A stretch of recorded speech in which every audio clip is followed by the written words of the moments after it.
evening and happy Halloween. Welcome to a very, very special one-shot tying into both Topflight and Blood From a Stone and who knows what else. My name is Philip and I am the devil/publisher tonight. And surrounding me are our wonderful players. Say, Happy Halloween, players. Happy Halloween, players. Welcome, everyone. I have to say, everyone, they all got dressed up, which is very exciting. As all these, you can see the sort of fun names. I think I even actually mentioned some of these names on one of our streams. I sort of threw some of these out there. So we have the legendary. Go ahead. I think it was Blood From a Stone. I think it was Strange Lore. I think it was just the two of you. Oh, Strange Lore. Yeah. That's what it was. So we have the legendary Luxor. We have Detective Abnormal. We have Agent Occult. Dr. Pentacle. And the Red Jewel. Ooh. So very 30s, very old school sort of pulp pre-superhero era adventurers, which is pretty fun. I'm always a big fan. I'm going to be a nerd for a second here as I take this off. This may come... What's that? You're just now going to be a nerd? I'm going to tell you a specific kind of nerd I am. Nerd subset 3 is I love it in DC Comics when whenever they interact with the people who predated Batman and Superman, like Slam Bradley Detective. Back at when a Detective Comics pre-Batman was deeply racist and problematic. Yeah, that era. And that's what Philip's a fan of. Yeah. I'm a fan of what I'm a fan of is the modern attempts to bring that in together and not be problematic. But I just realized that speaking of problematic things, doing this with a background is going to be problematic. In fact, I guess I should probably turn mine off here. I can't turn mine off because it goes in the thing. Well, all right. We have a lot of dice to open tonight, everyone. Yeah, that'll almost do it. This will probably more likely be a thing if I hold dice up to the camera, but maybe you won't see any of them. And if this becomes too stupid, we'll just stop doing this. He means the entire channel, not just opening the die. That is true. I am this. If there's anything that could get me to stop doing this channel, it would be dice problems. All right. We have. Can you see it in my hand? Actually, you can see that fine. We have one of these merry-go-round horses, a percentile die. It's actually much easier to see in black and white. You should always do this section in black and white. Next up, and I believe, yes, we have our fortune teller D20. Oh, perfect. Very apropos. Fortune teller D20, first roll is a 5. Okay, moving right along. Maybe we won't go all the way to 31. Maybe we'll save some for after or something. Here is our crystal ball percentile. Gotta love the crystal ball. First roll with that is also a 10. So those have been rolling low so far. That reminds me, Philip. Yes. One thing about that I found that is a very regionally exclusive thing to St. Louis, Missouri, is that when you go trick-or-treating, as a kid, you're supposed to tell a joke to get candy. Oh. Interesting. That is... Can you tell the same joke everywhere? No, I mean, kids will tell what... It can be like, why did the chicken cross the road? Like, that dumb. But sure. My favorite joke I would tell when I was, 10, 11 was like, why can't wizards have kids? And one of the potential answers is because they have crystal balls. Wow. And what would the adults of the St. Louis area say in response to that? They'd be like, ha ha ha, that's so funny. The other answer would be because they have... The other potential answer is because they have Halloweenies. I feel like we just got your origin story. It's just a bunch of jokes about fertility issues. They're real mean. Very much so. Mean-spirited. Well, you could say why can't witches have kids too, but I thought wizards was funnier because then you could also do the Halloweenies. That's great. Here's one. Yeah. Everyone, starting with the legendary Luxor, I'd like you to tell me your favorite Halloween candy. We have a fortune teller D12. 4 was Twizzlers, pull and peel specifically, or the sour ones. Twizzlers. They have sour Twizzlers that are so good, not sour powers. They're very good. Okay, we just got an incredible die that I might. So this was in. Once again, it was in a. You can't see anything. It was in one of these double wides, but there was only one die in it. We're gonna hold off on that I'm gonna open 30 and 31 just to kind of get that. That's the thing, is I want to show that one off. Box 30 is the crystal ball D20. Oh, nice. Roll number 1 is a 4, so into the garbage heap it goes. No, and it looks like our final box is 31, which maybe if I put it here, you'll almost be able to see the opening of the box. Oh, we got a lot of stuff in here. We have a merry-go-round D4 in a different color.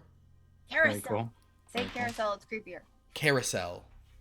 Yes, the French, they do upset me. It's a Wait, I'm sorry. I looked it up. It is sour powers, but they are they look like Twizzlers, and my whole life I thought they were sour Twizzlers. So oh. I'm sorry for lying. This box is a Caltrip enthusiast excitement. There are 4 different colored carousel horse dice, which I now realize that as I hold these up to our viewers at home will mean absolutely nothing. Nothing. Because it's black and white. So I so desperately want to do like creepy carnival cosplay pole dance photo shoot on a carousel, because I could do like pole poses on the horses. On the horses. There you go. The final die, the most exciting of these sort of custom dies, though, is oh, damn it. This is a fortune-telling die. We have yes, I, not certain, try later, you know. Oh, that's cool. That's fun. Ask a question. Liv, ask a question. It's asking a question in my head. I'm not going to say what it is out loud. The answer is in doubt. Oh, okay. Sorry. Or congratulations. All right.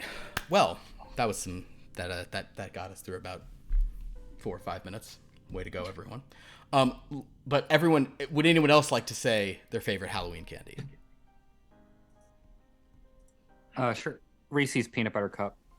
And specifically on Halloween, for whatever reason, as a kid, I would always, I wouldn't normally eat this way, but I would punch out the middles. I've done that. Yeah. Like for whatever reason on Halloween, I felt that was like a way I would eat it on Halloween. Interesting. Makes sense. Maybe it's because I was making a mask out of them as well. Maybe that was why. I don't know. That's disturbing. Anybody else want to throw it out? You don't have to. So I have tiers. I have Reese's, which is like top tier. Then I had the candy I loved that none of the other kids liked, so I would trade like 1 Starburst and get 5 back, which were Whoppers. Oh, Whoppers are great. Whoppers. Malt balls, come on. Most kids did not like fucking Whoppers, and I'm telling you, only the people who grew up. That's probably the most appropriate answer for this era. Malted milk, a malted milk ball. Exactly, and I think only the kids who grew up to be alcoholics like the Whoppers. There you go. I'm just and then I enjoy candy corn, which is a controversial statement. Oh, I like candy corn. I think the problem with candy corn is that you can't sit down and just eat tons of it. It's not a candy that you gorge on. It is a candy you eat 1 or 2, and you're like, okay, I got some sugar, I'm good. I was at a book club recently. I was at a book club meeting, and we had a bowl that was half candy corn, half peanuts, and it was an incredible mix. See? Wow. See? Interesting. Sweet and salty. But also, like, that's what we always, when Halloween happens, we put a bowl of candy corn out, and then you just kind of like, you walk by, you grab like 2. You grab 2. And you just kind of you just graze, you know? Exactly. It's a grazing candy. Or you melt it down and make frozen yogurt. Wow. There's some ornate plans. Vanda or Dan, you want to throw out candies? Well, when I was growing up, there was no Halloween back there in the old country. But the top candy was Mozart Kugels. Mozart Kugels. Oh. Hey, what Mozart? I know those. The Mozarts, like the little marzipan. The little Mozart balls. Yeah. Covered with the marzipan, covered with chocolate. So those are my Christmas candy. Ah. I would get them every year for Christmas. My Christmas candy was something with marzipan. Yeah. Yeah. Nice. Mozart Kugeln. I'm a bad boy. You know, I like things that are hard to get, that, you got to go the extra lane for. That's why I'm a Skittles man. That's hard. Illegal, baby. Illegal. Skittles are hard to get? They're illegal in California now, right? No, they're not. They pulled that at the last minute. They didn't. There's 2 buckets full of 2 different flavors of Skittles downstairs right now. And it would take like a year for them to have to enforce that. Why? One of the dyes in it. Yeah. Oh. There's just like so much stuff in there that's basically criminal. It should be criminal to put in your body. But I used to buy it's these most Asian food in the United States. Yes, I agree. gel things that you it was in a little cup and you just pop it in your mouth. But apparently it was choking hazard for children. I got so mad at that. My dad used to bring back Kinder eggs all the time when he would travel to Europe. And when they started making it like it was a choking hazard, and I stopped being able to get the toys when he came back from a business trip, I was so mad. I found like a little Russian store that sold them illegally. There you go. Because that right there is my favorite thing in the world. A Kinder egg is my favorite thing in the world. They do sell them in the U.S. now, but it's because they had to put in like a, like the little plastic ball thing, so that way kids can't. I mean, I used to eat these. Some of us could possibly swallow. I think they're called salditos. I don't know. They're dried like plums with sour stuff around them. And they had like lead or something in them. They found out later on. So wow, I'm gonna be having that lead stare when I'm old. Would you guys like to know what in 1934 the game, the setting of tonight's game, the number one candy was, according to or is it going to be something very upsetting? What? It's Sugar Daddy. Chico Stick. Ew. Okay, that's not bad. What is a Chico Stick? Chico Stick is a It doesn't look great. Of course it doesn't, but it's the 1930s. Yeah. We're in the middle we're in the middle of the Depression, aren't we? Like Chico Stick. Oh wait, no, that's a lie. This is not specific to the thing. It hadn't even come out then yet. No, I think Boston baked beans. Haha. Those are up there too. Remember Boston baked beans? Oh, Boston baked beans. They aren't beans; they're little candies. I like those. I'm gonna roll my popcorn die to see how many kernels of popcorn I get to eat right now. 2. That's wrong. Like popcorn is not meant to be eaten that way. It should be fistfuls. Well, tell it to my die. Do it. Are you gonna name some new kernels for us? God, more kernels. I rolled 3 and I said 3 kernels so fast, and I now don't know if I could say more kernels. I said Sanders mustard clink. Boom, boom, boom. I don't know if I have more just off the top of my head. Are we gonna play a game? Oh, you wanna play?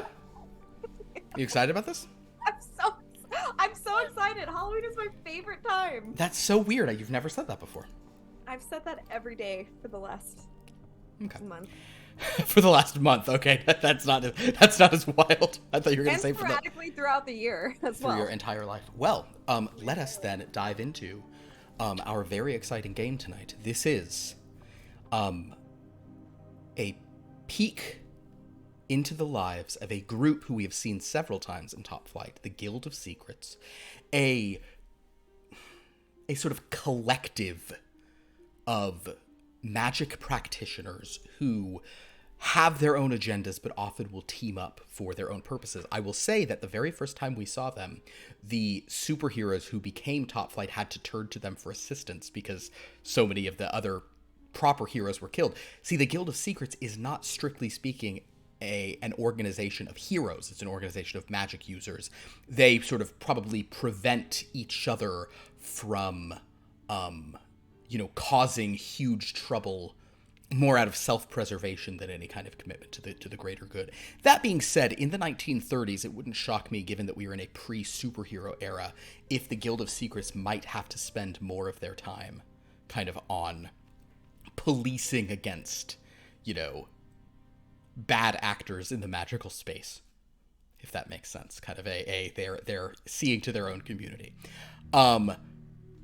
The Guild of Secrets, at the same time, though, they're definitely not heroes. When we saw the Guild of Secrets in the modern day, what they were doing was helping the heroes contain a deific entity called the Final, while secretly siphoning all of his power away into their own battery to use later. And that turned out real well for all involved. Never bothered us ever again. It's true. An excellent point. No one has suffered since you did that.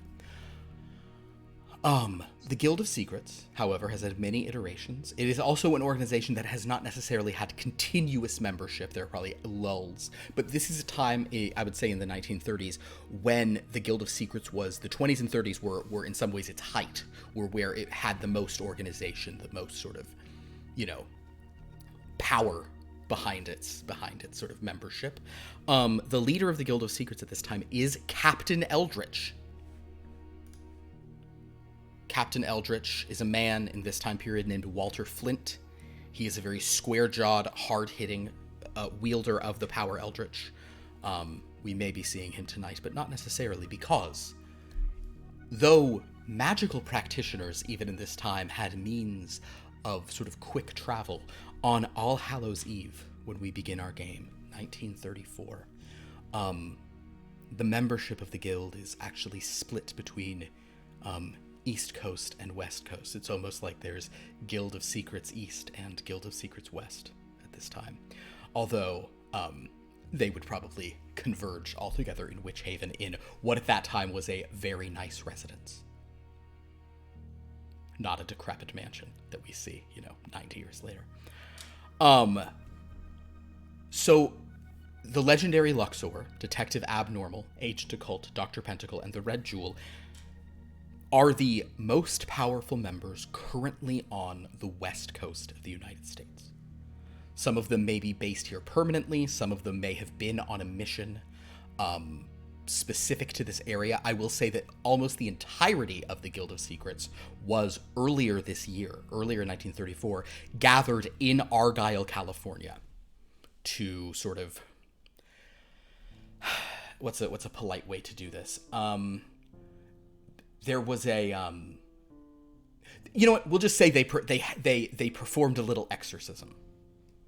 There was a demonic entity, and the Guild of Secrets kind of it took a lot of people to sort of focus together to get rid of a certain demonic entity in Argyle. But at that time, I'll just introduce it as it's going. The point is, some of you maybe remained in Argyle for a while. Others might have sort of come back here for other reasons. But the point is, here on October 31st, a mystic call is put out to the 5 of you to get to Burbank, California. The call goes out to you around 7 or 8 p.m. And we'll say that by the time you're able to gather there, it is getting on towards midnight.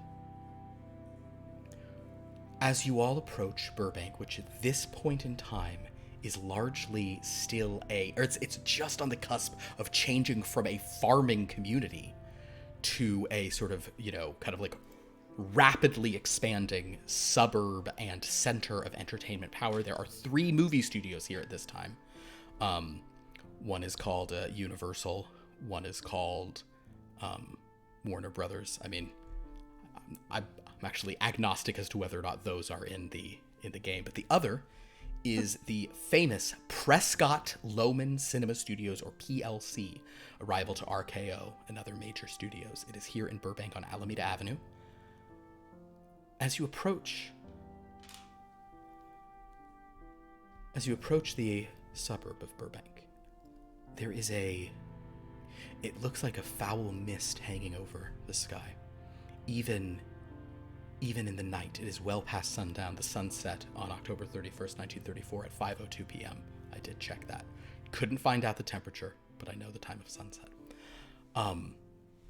There seems to be a haze in the air, a mist, but as you get closer and you begin to smell it, what you're smelling is smoke. And you're seeing illumination in the distance, and as you approach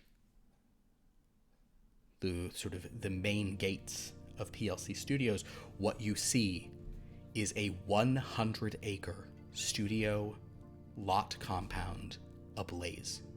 Wow. 100 acres burning. The flames seem to have subsided at this point, but the whole place is still kind of like the fire is sort of burning its way out. The walls still seem to be standing, but they're like charred. But you still see some frames of structures within, but for the most part, it seems like the place is just completely lost. There are numerous firefighters, not only from Burbank, because at this time there were barely any firefighters in Burbank. They have come from Glendale. They've come from Los Angeles. They've come from LA County to assist with this process.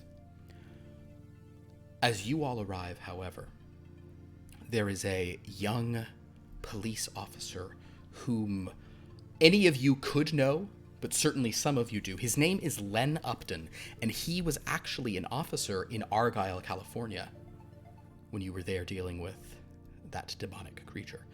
And upon seeing you, Len says, this is them, and he sort of walks over and says, I'm so glad I was able to find you guys. I don't know if you remember me. My name's Len. Hello, agent, detective, doctor, Miss Jewel, Miss Luxor. My name's Len Upton. You guys remember me? But of course, old man. I'm very. What? Oh, listen. This place. I don't know. I mean, it's just a fire. I know. And people said I was kind of crazy to put in that phone call to you, but I thought there was. I don't know. Just something about the way this girl was saying this stuff. I really think maybe. No, take a breath. We're here to help. All right. What was she saying? Here, why do you want to talk to her? Sure. Take me to her.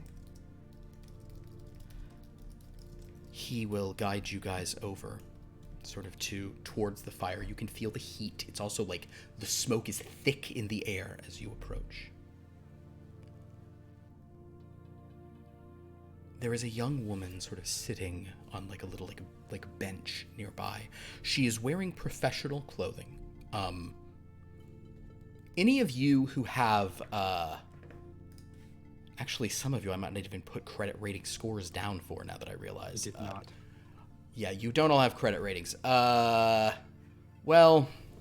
Credit didn't exist back then, did it? Credit rating is the I mean, credit certainly existed, not credit cards, but you would purchase things through Oh. Yeah, I mean, if we remember what they were talking about in the musical set in the early 20th century, The Music Man, we're talking about credit's no good anymore, you know? Sure. Nerd. If anyone has a credit rating over 60, I would say that upon looking at this young woman, you do suspect her clothing is fairly expensive. She is sort of drinking a coffee. She has a blanket over her shoulder. She looks shell-shocked. She also looks like pretty sort of, soot-stained, like perhaps she was within a fire. And she is just muttering quietly to herself. And Len kind of leads you over and says, excuse me, Miss Green? These are the people I was telling you about, Miss Green. She doesn't reply. She's just sort of softly looking at the ground and kind of just saying, so many arms. Too many arms. So many. Does that ring a bell? Many arms. If you'd like to make an occult roll just about arms, you certainly could. Okay, I will. I think occult is my thing, isn't it? I think you all are pretty good at the occult. You are all magical detectives or magical investigators of one kind or another. Do I think that these arms are actually tentacles? Go ahead and make an occult roll to that question. I got an 18, but I use luck or sanity? You use luck. I would like to use one luck to make that an extreme success. Okay, so you use a luck, so you don't click the box, you'll use one luck, you will make an extreme success. Agent Occult? Do I think this woman's under the effect of any kind of charm or anything other than what might just be simple shell shock? I think that would probably be either an occult roll or a psychology roll. I'll do occult. Are you going to just do occult, or are you going to do... I'm going to do occult. Understood. Okay. Detective Abnormal, did you make an occult roll yourself? Oh, I'm afraid I rolled too high. Too 93. High. 93. So yes, unfortunately, you not enough data to know if it's those tentacles, which are always so exciting. Whenever it's tentacles, like it's very exciting. An actress, perhaps? On that, I'll let you. I'll tell you what. Either maybe Red Jewel or Dr. Pentacle, if either of you would like to do a psychology roll to see sort of what kind of person you think she is. Agent Occult, how did you do on your regular success? With a regular success, you do not believe she is under any kind of charmed effect. So with an 18, I am wondering if we have encountered any sort of villainous figure or have heard of any villainous thing with With an several 18, arms. you know of numerous demons and monsters and things from other realms that are multi-armed. Any that deal with fire, perchance? Would that be enough? Yes, actually, sure. There would definitely be sort of hell type demons that would have a fiery connection. So you could be thinking of sort of, multi-armed Meriliths and things of that nature. Dr. Pentacle? So I rolled. Oh, go ahead. No, go ahead. Go ahead. Go for it, Red Jewel. Oh, I rolled a 16 on my psychology roll. What is your psychology score? 41. It's a hard success. A hard success. You do not. This woman does not. Her clothing looks nice, according to those of you who noticed, but she doesn't seem like an actress. She doesn't seem like she hogs the limelight. She seems more. She's not professionally trained to eke at our sympathies. No, she does not appear to be. Dr. Pentacle? I rolled a 1. A 1? A 1 in psychology. Indeed. Looking at this woman, looking at her bearing, looking at the way she's... we're actually going to say this is both psychology and just some Sherlock Holmes nonsense. You probably notice like some ink stains on her fingers. You suspect she is a secretary. But given her nice clothing and general put-togetherness, she is probably a secretary for a rather highly ranked person in the studio.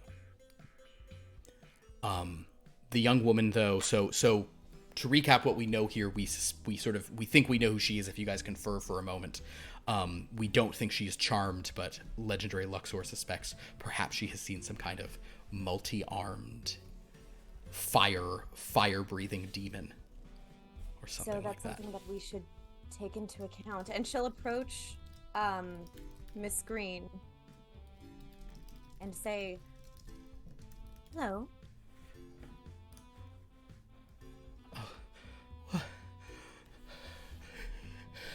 They're all dead.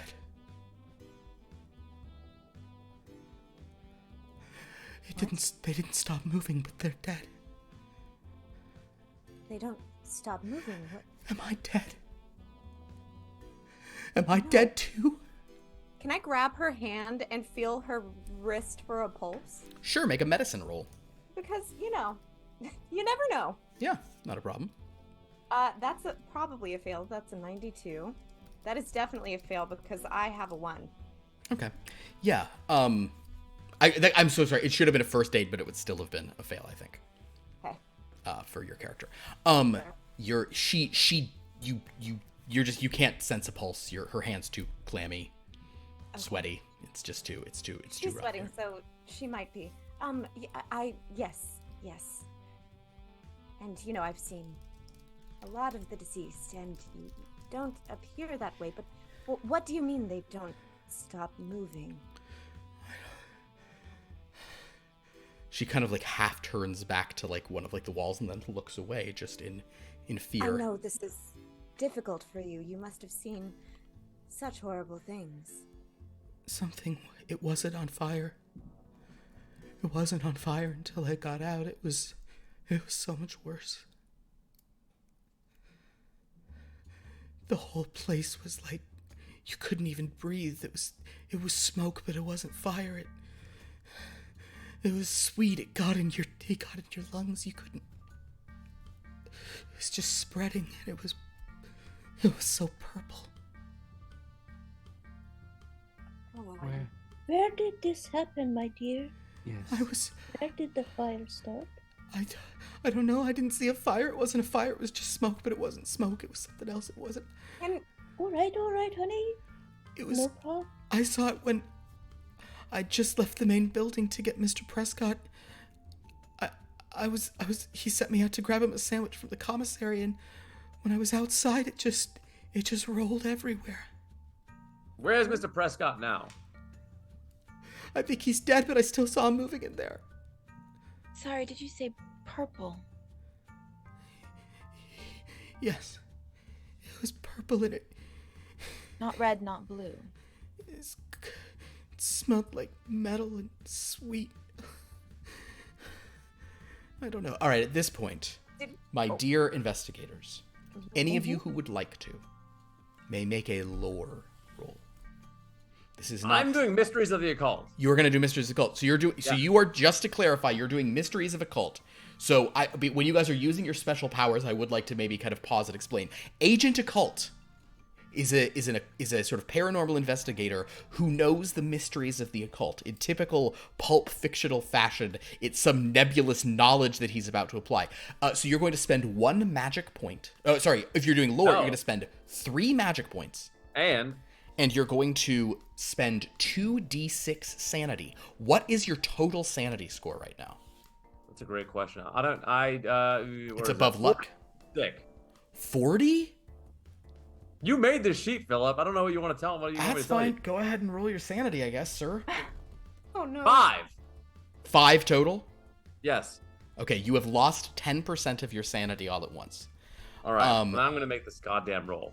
So, go ahead and make your lore roll.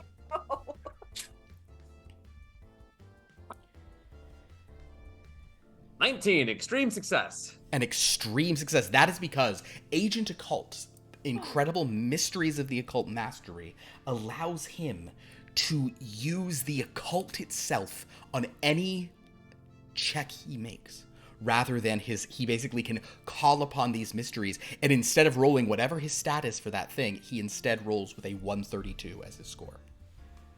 But it takes his magic, it takes his sort of power, and in this case, it also takes a bit of his mind. Agent Occult. So you have an extreme success. That explains a lot. Anybody else like to make a lore roll on the subject? I did, but I failed. Okay.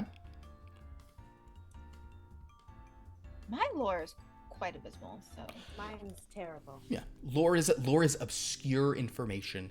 The occult is stuff that you know more about. There's folklore, there's stuff. Lore are the greater mysteries of the universe, the deeper lore. Did anyone else succeed on a lore roll? I guess I'll ask that. No. Then Agent Occult, perhaps sensing that his fellow investigators just don't know anything about this, digs deep into the subject. And Agent Occult, you can say to them that the purple mist, which even the red jewel, will perhaps say some of you have heard rumors of such stuff, but you didn't know what it might mean. But Agent Occult knows of the nightmare worlds, the dreadlands, the domains of fear and dread. These are places that are created presumably somewhere in the astral world, these enclaves of terror and fear and misery. And with an extreme success on the subject, Agent Occult, you know that sometimes these enclaves are formed of a part of the world. Some section of a country disappears into purple mist, never to be seen again. But occasionally a stranger will say they traveled from or to there, barely escaping. Interesting, yes. It seems that this purple mist is derivative of some extraplanar land of such stuff as nightmares are made. Dread, you might say, in fact. Seems that this young partridge over here was just barely escaped being sucked away, much like the new Hoover vacuum would suck up dirt from the floor. So, oh no, so that is indeed dreadful. Are you proposing then, Agent Occult, that we are seeing an incursion? Either an incursion or the remnants of one, yes. So, because you have, solved your Dreadland puzzle? Yes. So, Agent Occult, I'm going to say that you're able to begin describing these things. But now I need you to make an intellect roll. Easier done than said. 42, a success. A success. So this is one instance in which, upon losing 10% of your sanity in one go, you have to kind of like grapple with what you're seeing. We'll say that Agent Occult was sort of, perhaps the mysteries of occult were like allowing him to sort of say this, but now that he considers what he's describing, and now that he has brought his intellect to bear on the subject, he suddenly begins to suffer because you have succeeded, because your intellect is... If you fail at this, you just repress the memory and move on. But because you have succeeded, I love Call of Cthulhu so much, you guys. I need you to roll a d10. 1. Okay. So this will only last an hour. And I need you to roll another d10. 8. All right. All right. I'll tell you what, Agent Occult. I will let you choose the hysterics or emotional outburst in question. But Agent Occult, upon considering what you have said, you burst out into hysterical laughter, tearing, screaming, chattering away, whatever it would be. What do you think is going to happen to you in this circumstance? Well, don't you understand? It's so simple. This is why things have been the Great War. It was all a part of this. I'm seeing it all clearly now. Don't you understand? It's that simple. That happens. Like, does he have these fits? Okay. Magical practitioners have fits like this periodically, but I will actually say you have never seen Agent Occult have one. Okay. This is very strange. Impacting Miss Green. Miss Green, upon seeing him shouting like this and he's sort of laughing and cackling, she begins to whimper and cry and go further into herself. Okay, so Luxor will turn around and say, Agent Occult, you will fit over here, and push him to just get away from her. Yes, you'll push me just like the pieces fell into place. Yes, I'll explain that in a moment once you've calmed down. And I'll just approach Miss Green. Miss Green, we'll take you to safety in just a moment here. If you could just point in the direction where this all started. If you can't describe it for us, that's fine. Go ahead and do a charm roll. You can also you can ask someone else to do this since you guys are a team, if that's not a thing of yours, or if you'd like to propose a different role to sort of try to comfort her. Like if your psychology were good or something, you could attempt that as well. I could try to charm her. Sure. Oh, my dearie, just calm down. So, Detective Abnormal, I'll tell you what, Detective Abnormal...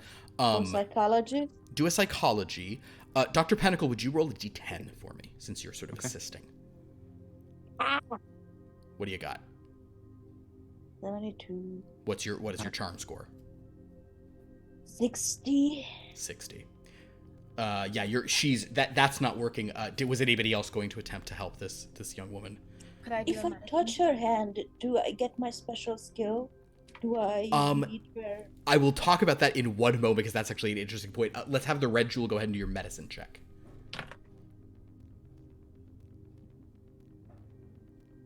Oh, just one over. You could spend 1 luck. I'll spend the 1 luck. So basically, and I'll remind this for you guys, if you ever miss a roll, you have 2 options. One, you can spend luck to just lower the roll to get to what it needs to be, but then you don't check the box. Or you can do what's called push, which means you re-roll, but if you then fail, the results are dire. And if you push and fumble, my heart is full of joy. Like Sweeney Todd, the happiest guy ever. A sadistic man. Yes. I will spend 1 luck since it's 1 point. Okay. How does my roll factor in? What did you roll on your d10? I rolled a 9. So Vanda, you rolled a 72, but I was going to deduct whatever Pierce did, so you actually rolled a 63. So if you would like to spend 3 luck, you could sort of attempt a charm. Okay. So I will say that given 2 sort of lucky successes, probably this just means that Dr. Pentacle's words, coupled with some luck on the part of Detective Abnormal and the Red Jewel, meaning that they just happen to remind this young woman of someone. So the Red Jewel is able to kind of, recognizing that she is in some kind of shock. She's able to kind of, speak to her in a way that doesn't cause trouble. And Detective Abnormal, you do sort of just barely charm her, just because you remind her of her roommate in college or something. You manage to get the girl calm enough to point into the dying fire. And any of you could do a spot hidden roll. Actually, all of you do a spot hidden roll. All of us. Ooh, spot hidden is my thing. I think. Yes. 52, which Grand. is a success. A success. Yes. Success. Failure. Failure. Dr. Pentacle, there's too much smoke, you're not sure. I had an extreme success. When you say failure. An extreme success. Great, legendary Luxor. Detective Abnormal? Fail. Fail. I'm sorry, Detective Abnormal. You're rolling very high, which in most games should be good, but in this is a disaster. So actually, Detective Abnormal, you're looking, but you're so close to her. You can't. Also, Detective Abnormal, you cannot touch people. You cannot touch living things. Your thing only works on objects, places, or corpses. And you have, however, just confirmed that she is not dead, which there was some debate about earlier. So as you stare through, Agent Occult and Dr. Pentacle, Agent Occult and the Red Jewel spot the general area that she's talking about, but the legendary Luxor, with your extreme success, your sharp stage performer's eyes, it's like you're looking through the crowd for like who's an easy mark. You are able to see the remnants of a large sort of like kind of like long, wide rather staircase that was leading up to one of the large office buildings that now seems to be completely burned away. And you can tell that she's pointing because she had told you that it's right when she came out of a building, and that is where she was when it all happened. That is where it all was roiling past her. That may not be the epicenter, but that was where she saw it, and then she just ran basically straight out of the gates, and seemingly no one else got out, as far as she can tell. Okay, and there fire when we got there, or there were just fire trucks and stuff? It is still like there are still fire, there's still smoke pouring up, there's still flame, okay. But it has largely seemed to have burned itself out. And interestingly, okay. If anyone has science or natural world, I'd actually like you to make a roll on this subject as you were sort of looking at the area. Fine, have it. Agent Occult, you're actually obviated for this because you're too busy cackling in the distance about the Great War. That may not go in a full hour, but yeah. I'm gonna push. You're gonna push? Mm-hmm. Love it. Are you pushing science or natural world? Natural world. I love it.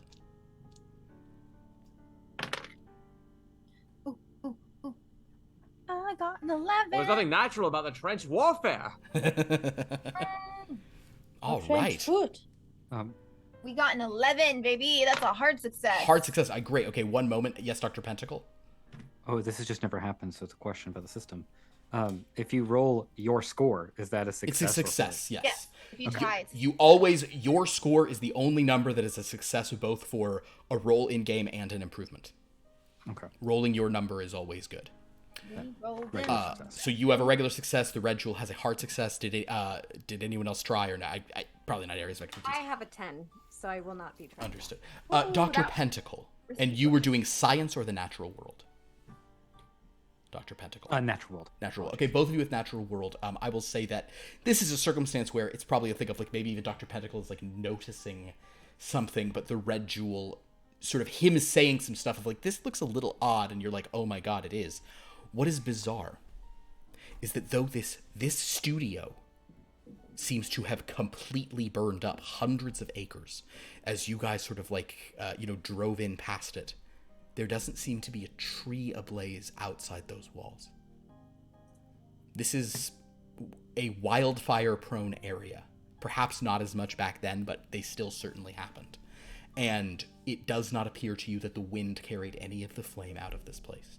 The fire seems, and if you actually will say that the people will even confirm, like, oh yeah, like, they're too busy being relieved, like, nothing's burned outside, it's only been inside the studio, like, the blaze is contained in there, but we haven't even gone in because it's so thick, but nothing burned around the side, like, nothing across the street on Alameda, no other, nothing behind it burned. Well, that does seem a bit intriguing. preternatural. I would say it's abnormal. Was there some sort of a something that it was focusing on, or was the epicenter here? I suppose Well, maybe that's why we're here. We should investigate. Of course. I'll just motion over to our guy who greeted us on Len, the scene. yeah, Len, he'll kind of come over, yeah. And I think you can escort Miss Green from the premises. Okay. She seems a bit shocked. And Well, yeah, we've gotten all the information from her that we need to proceed further in. That's all you need. Okay. Hey guys, is this he kind of like gets close. Is this another like demon? Like, was it that place? We're not sure. Why? Or any No, more? it's probably far, far worse. Oh, really? Is another priest gonna puke? You know, people Possibly. vomit in various situations Oh, on man. stage. Is your It buddy happens. okay over there? And just agent he's occultist. fine. Oh, assuredly not. Howard says, are you kidding me? However, Len, I would like for someone to supervise Miss Green. If she says anything, can you please have them write it down? Oh, okay. And if she says anything new aside from what she's been currently repeating, inform us immediately. Okay. Yeah, no Would problem. I happen to have a bottle of laudanum in my purse? Make a luck roll. Okay. No. It's up at the top. Also D100, A D100 as well, yes. I rolled a 67. So, no, that's too high. This is the Detective Abnormal is due some low rolls here. I'm very sorry, Detective Yes, I Abnormal. am. I definitely am. Yes, so you don't have any laudanum to help the girl, sadly, Oh, but damn. I must have left it home. I think I did it Maybe already. it's in my other purse. Len begins to lead the woman away. But she suddenly pauses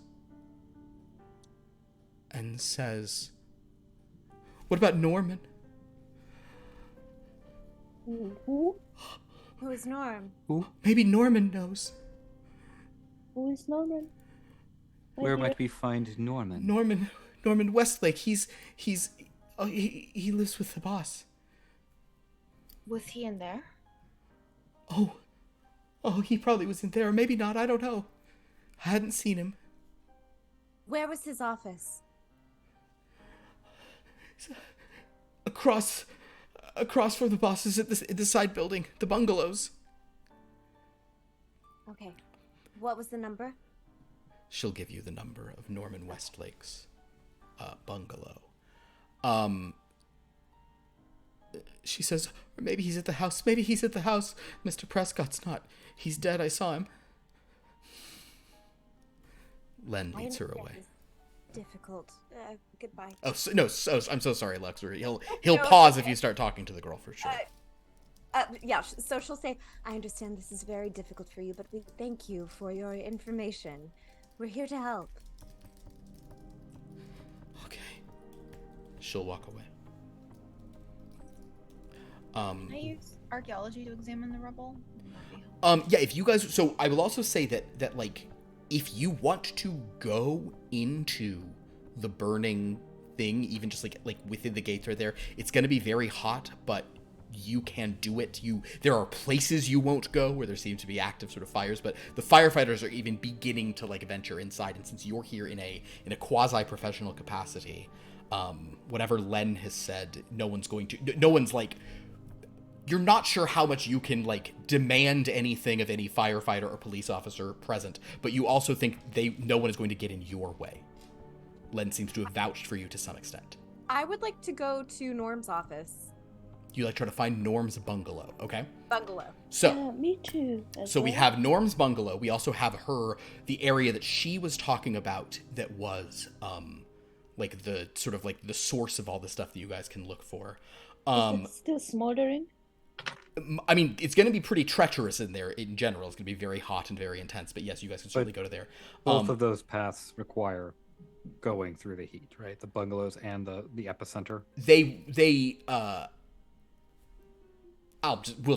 We'll sort of hand wave to the stuff as you're even just by looking. You don't have to go to like the hottest point to go to either of those places. Those are closer to the entrance as far as you can tell. You're gonna have to pass through like treacherous terrain, but you're not going into an inferno. That's kind of several acres Luxor over. will remove her hat and cape because it's Flash in the game. Understood. Not in real life at all. So Luxor and Detective Abnormal want to go to the bungalow. I'm going to say that Agent Occult, your mad laughter has subsided a bit, but you are definitely feeling a little on edge. And a thought comes into your mind about all of this that it puts you further on edge, and basically is just going to maybe be cutting away at your sanity as you're here.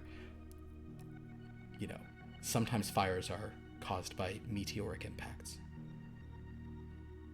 The biggest one was. And has a meteor ever struck the same place twice? Yes. It might. Yes, Dr. Pentacle. Red Jewel, do you believe we should divide and conquer, or should we proceed as a group towards this bungalow to interview this Norman? If we approach the bungalow, we'll pass by wreckage, so I can do because you and I could go investigate the wreckage. You guys can look at, yes, certainly you will pass by wreckage on your way there. I want to be clear about what she was saying. She was suggesting that Norman might not even have been at work. He might have been at Mr. Prescott's house. Oh, see, you say things in such a way that it sounds more mysterious than it actually is. That's correct. So, just in terms of, I just want to give you the video game quest logs, things to look into. You can definitely go check his bungalow. Makes total sense. She told you where his office is. You can also check the wreckage generally. But if you want to go not to the fire, you could go to Prescott's house. Well, where is Prescott's house? Prescott's house is in Burbank. It's in a. Oh, it's outside. Actually, of the studio? Yeah, it's outside the studio. It's in Toluca Lake. Oh, that's far. Well, I think we're here now. We might as well examine. Yes. Since we are here, well, we should also, first... how widespread? Are they looky-loos? It seems like quite a bit of commotion, right? So there's a good bit of people around, but it's also, it's more farm area, so it's it's not too crazy. Yes. It is entirely likely that Norman may have come here in search of Mr. Prescott when he heard of the fire. That is true, and perhaps we should examine what Miss Green believes to be the epicenter. I would still like to see if we can find what caused the fire. Purple fire is not. That is foremost on mine. Investigate here first. I think that sounds good. So if you all decide, Agent Occult, if you're feeling up to it, if you guys are going to go inside the gates to seek out the bungalow, but generally have a look around. The first thing that happens, of course, as you walk in is you are all just struck by tremendous heat. It is very, very hot. And the smoke that's the move right there, Dr. Pentacle. It is very hard to breathe in here. Many of you may have been in sort of around explosions before, but this is, there is something a bit odd about the nature of the smoke. It has a scent to it that is, that's kind of distinctive. It smells sort of, it smells very woody, like a pine fire almost. I don't know if any of you ever been when they're doing burning pine in certain rural areas. It has a very distinctive kind of kind of scent pine to it. Resin, yes. The pine resin, and that is, you smell that much more strongly. You were sort of expecting it to be once you're getting in. It smells very, very kind of pine wood. Has to do with building materials, or does it have a more paranormal source? Go ahead and do an occult roll for me, Detective Abnormal, as you think on that. For goodness sake. I rolled a 72. I don't know what's going on here. Change your dice. You might I want to changed them 3 times already. Yes, I don't know anything. I'm the worst occult detective. Well, you'll have an opportunity to do better here as you go through. So, it is not too difficult. No rolls are required for you to get to the area. There are like just the full-on ruins of what had been a large office building on sort of to your left, and you can see like a staircase that is just completely blackened and charred. This is the spot that legendary Luxor that you saw her point to. Okay. You can make it here, and you certainly sort of, as you look back, you kind of like, through potentially slightly watering eyes, maybe not for Dr. Occult because glasses, you can see that like in the distance you can still see the gate you came through, so you understand the idea that maybe as this fire rose around her, or purple smoke, as Agent Occult was saying, that she just booked it towards that entrance, perhaps seeing things on the way with arms and death that drove her a bit mad. But in this area, if there's any looking around at the rubble itself you would like to do, I think the Red Jewel and Detective Abnormal have some magical means of doing so, but if anybody would also like to do investigations. So, Legendary Luxor, is there something you wanted to do? Yes. What would you like to do? Investigation. Okay, just a general kind of investigation. Why don't... Oh, you... Okay. Well, what did you roll? What did you roll?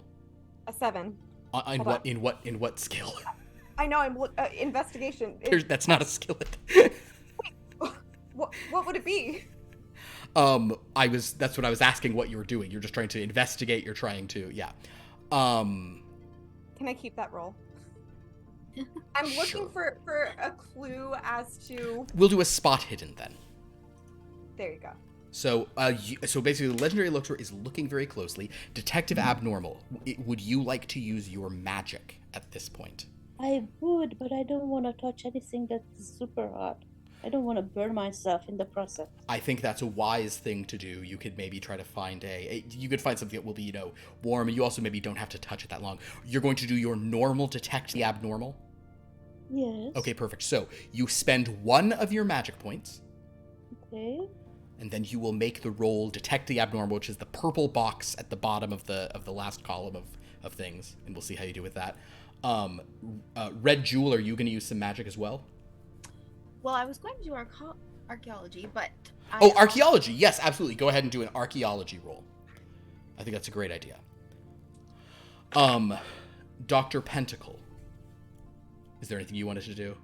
I was wondering if I could perhaps use occult to determine between the fire and the specific smell of pine if this feels like a ritual of some kind. Sure, absolutely. Do an occult roll. An Agent Occult, is there anything you'd like to do at this time? Yes, I'm listening for anything that might sound like the receding of portals, or from interdimensional intrusions, and also just like, do I hear anyone who's like, help me, please, old chap, help me. So you're listening. Luxor's looking, Dr. Pentacle's thinking about the occult, Detective Abnormal is touching, but only something not too terribly hot. The Red Jewel on archaeology is focusing more on archaeology, which in this case I will say is less about, because you don't suspect, actually archaeology is going to be, well, all right. How did everyone do? Please tell me degrees of success in what you attempted. Regular success? You had a regular success? Yes. Excellent. With a regular success, Detective Abnormal.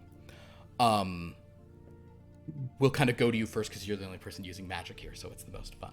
Detective Abnormal, you touch sort of like some what looks like a part of a wall that is like sort of still standing. You kind of reach for it. It's pretty hot, but it's not maybe as hot as you would suspect. Detective Abnormal, what you feel in this wall is you've never experienced the following before in all your years of putting your hands onto especially structures. Typically when you put your hand on a structure, you get a glimpse or two of its construction. You get a glimpse or two of like just various moments from its history. Right now, what you are feeling,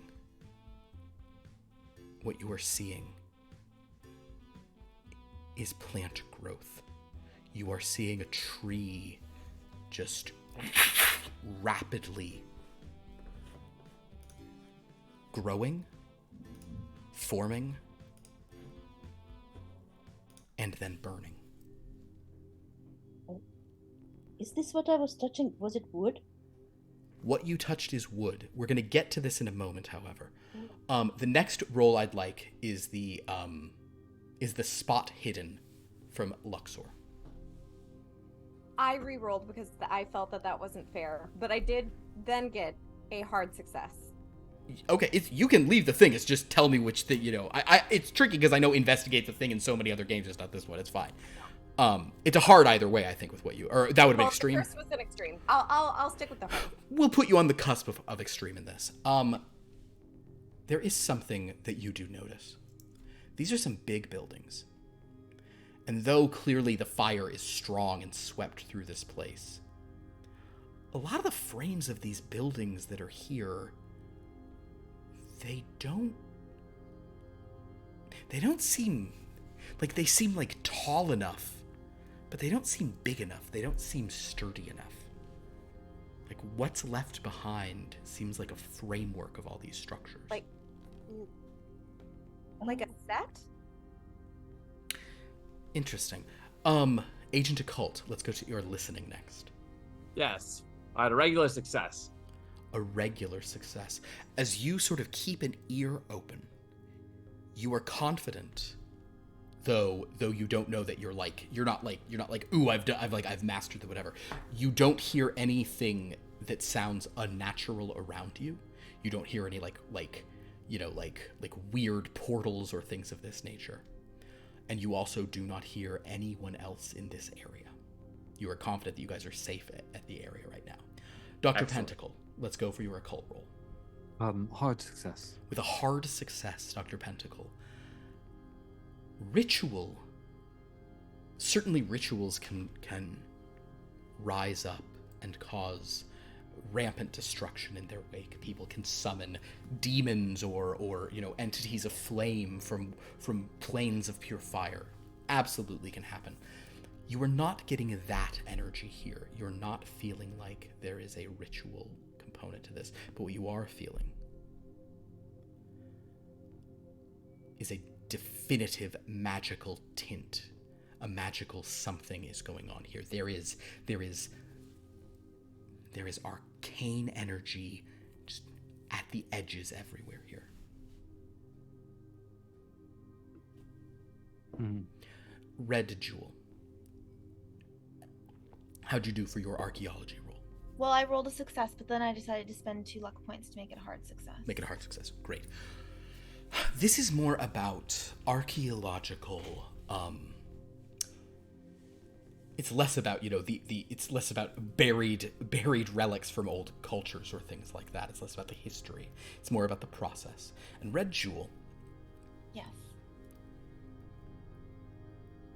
Nothing here seems old. It all seems very new. These ruins seem incredibly recent. Well, that would track, wouldn't it? You don't mean incredibly recent like this was built 10, 20 years ago. You mean incredibly recent like this is like baby pine. That's that pine smell you're all getting. That this is like barely dead wood or living wood that was burning. Yes, legendary Luxor. Well, that's... So, going along with my first query as to whether or not it looked like a set, she is a performer, and she would probably understand how sets are built. So, with that background, would she see that maybe these are like flats or... I understand what you're saying. Is the material burning more with your hard to extreme? They don't seem to be just pure scenic flats. Like, it doesn't seem like it's that. It seems... Detective, actually, let's pause on this point. Detective Abnormal, do you share what your vision was with everyone? Yes, of course. So as you're all hearing that, anyone, you can sort of draw whatever conclusions you'd like. But I will say, Legendary Luxor, it doesn't seem like these were constructed flats necessarily, but it also feels... They don't feel like professionally constructed flats. Let's end it. Do I Let's save it think there. that they maybe have been magically harvested? Based on what you and Dr. Pentacle have both rolled, and then based on what the legendary Luxor and the Red Jewel have seen, that is not an unreasonable conclusion. Perhaps. Seems perfectly perhaps plausible. That magic caught up with them and caused a fire. Perhaps.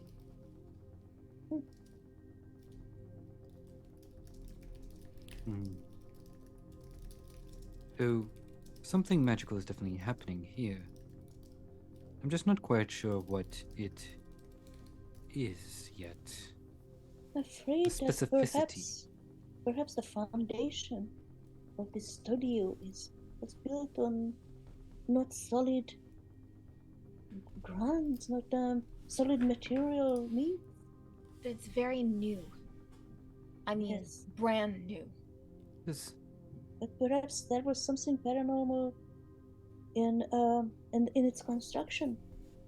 do Why? any of you... Oh, sorry, forgive me, Rachel. Continue. Oh no, go ahead. Do any of you know anything about the movie industry? How is the studio doing? Could this have been a bargain? Perhaps. Yes, why construct something just to burn it down moments later?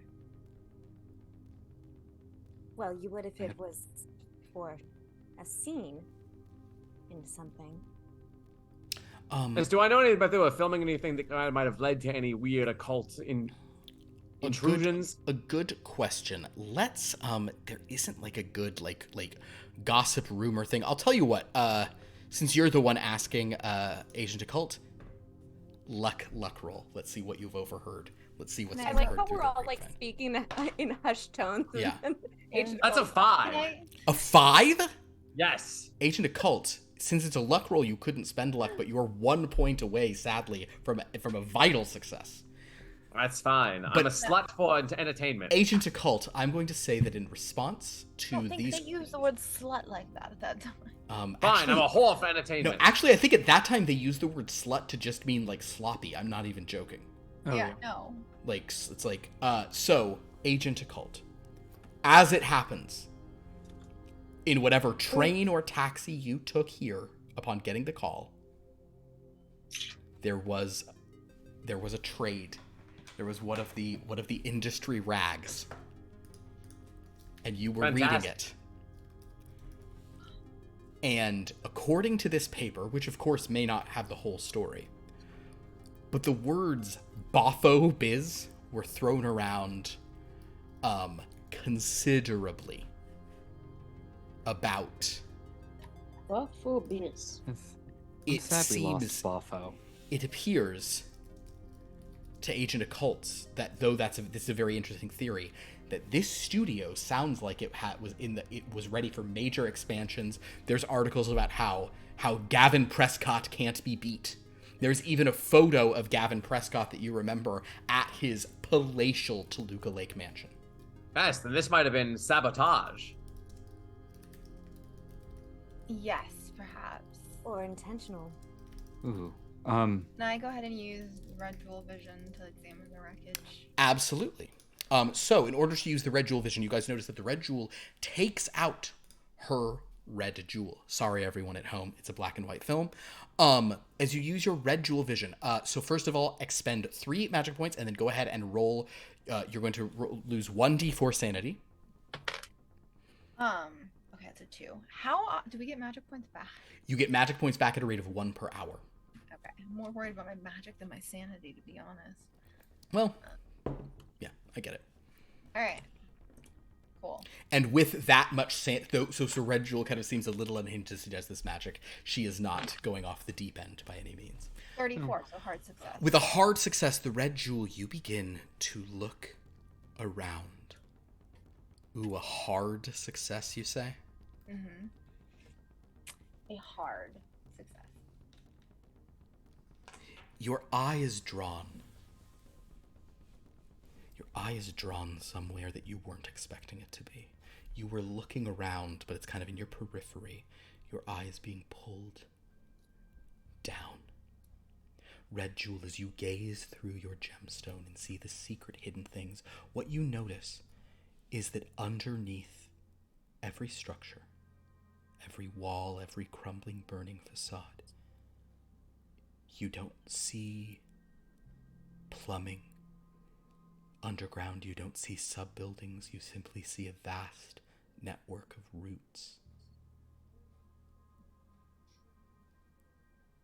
And the roots appear new as well to your eye.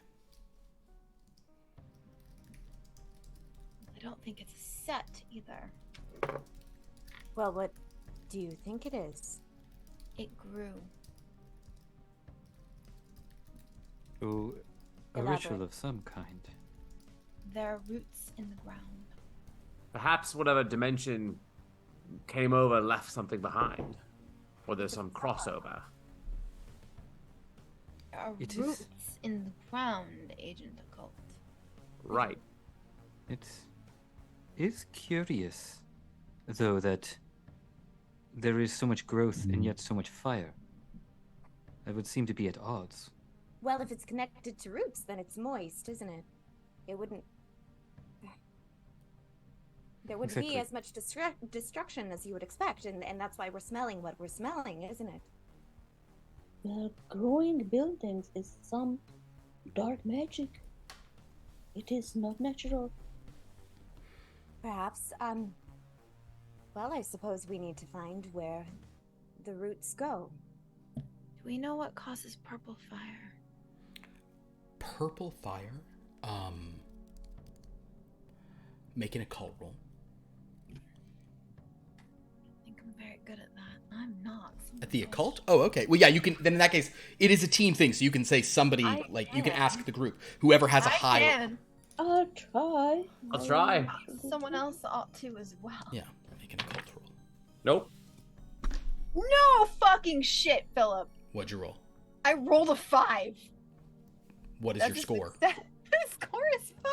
Oh, okay. That's I'm just, just yeah. glad it wasn't a 13. Oh, that would have been great. Personally. I'd rather it would. How did I roll a 5? Red Jewel, with a normal success at this, you basically, a normal success would tell you that there are certainly different colors of flame, often from kinds of chromatic magic. Purple, God, that's probably something about, you think it's maybe something about interdimensionality. Maybe purple flame has to do with protective stuff, but there's also, there's like indigo versus violet, so that gets everything complicated. So, but you don't know, and nothing is, with a normal success, nothing is like ringing a specific bell. I had a hard success, just barely. On an occult? Yes. I'll say that if you are remembering what that young woman said when she was here, and from when you were talking to the firefighters, no one ever said anything about a purple flame. She talked about a purple mist, and then this place was simply on fire. She said that when she was in the studio, it wasn't on fire. She said there was just this smoke, this fog, this mist rolling across the It space. seems the mist ignited the fire. Or the mist is coming from the same place that the roots are. Yes, quite I'm possibly. saying the there was some magics interdimensional are crossover. connected. There Yes. is. I should also point out, you see no purple mist anywhere here. You've not seen anything purple. It is all yellow, orange, red. The mist surrounding when we came in, though? That what was not color purple. was that? That was smoke. Oh. Pentacle. If you would just like to step that up, I rolled a 9, so an extreme success for occult. If you would like, if there's another little nugget you would like to. You, Dr. Pentacle, you think on sources of flame of this nature, and yes, you do not think of anything that would be a purple flame that would have caused this. You would be seeing a lot more like magical residue. All you're seeing is make an intellect roll, Dr. Pentacle. Or Just a flat intellect. Mhm. And we'll get to you in a moment, Luxor. 14, extreme success. Extreme success. Yes, Dr. Pentacle, a conclusion that begins to take hold here is that if Agent Occult is right, and some dreadful lore, the kinds of stuff that is at the most fringe, even of your arcane esoteric orders, if there is some nightmare world that took this place away, it is possible that this was a rough... This was some quickly grown and quickly burned detritus to leave behind. Almost as if to just demonstrate destruction behind.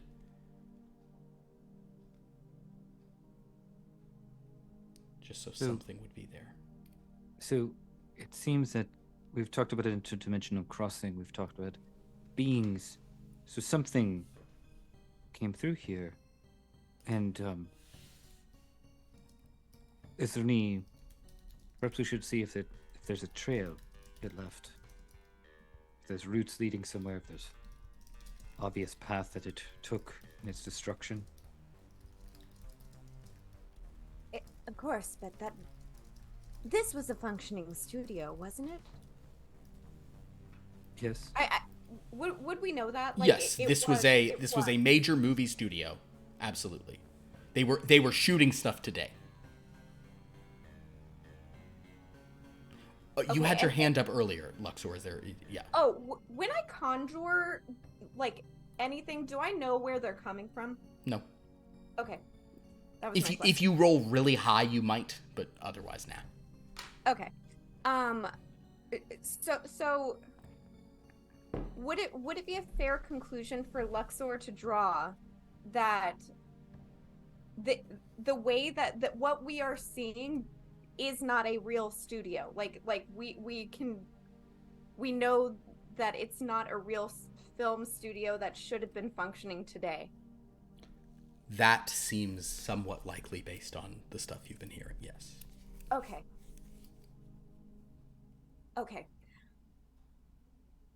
I don't believe that this is the studio that was here before. I don't. You said, Red Jewel, that this seemed like new growth. This isn't what was here yesterday or even earlier today when they were producing films and recording and had offices. This is not building substance. This is new growth. They replaced it.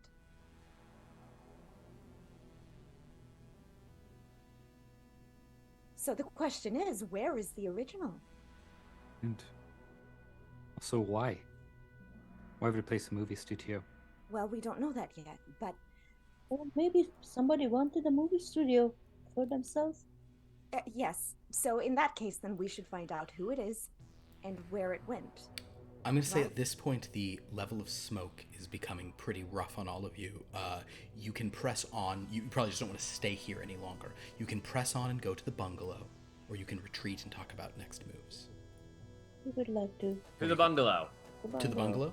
Very well, to the bungalow. Sure. Wonderful.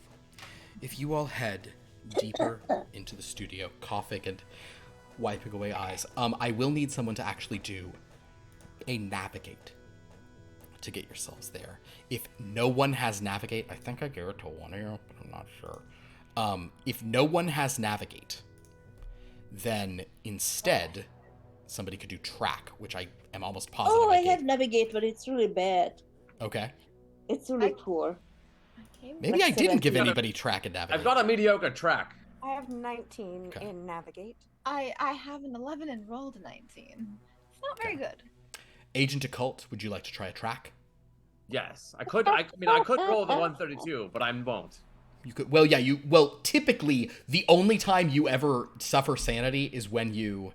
The only time you suffer sanity. I'm saving all my magic for that. You're only doing it for lore. That's the Danish thing I rolled I've a ever 10, seen. which is a hard success. A hard success. That's great.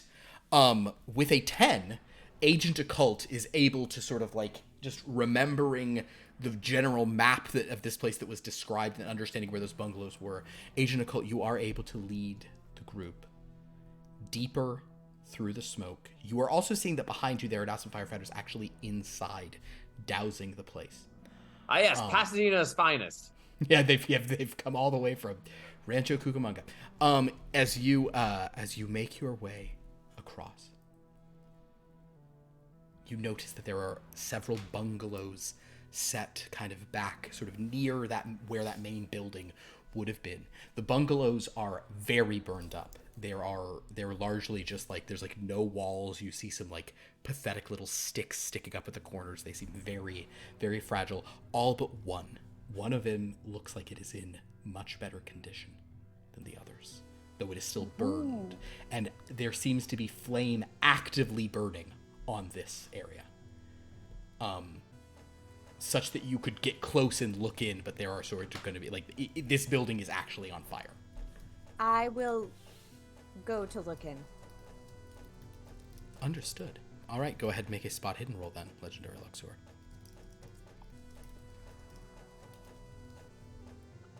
These dice usually roll like shit, but tonight I had an 8, which is another extreme success.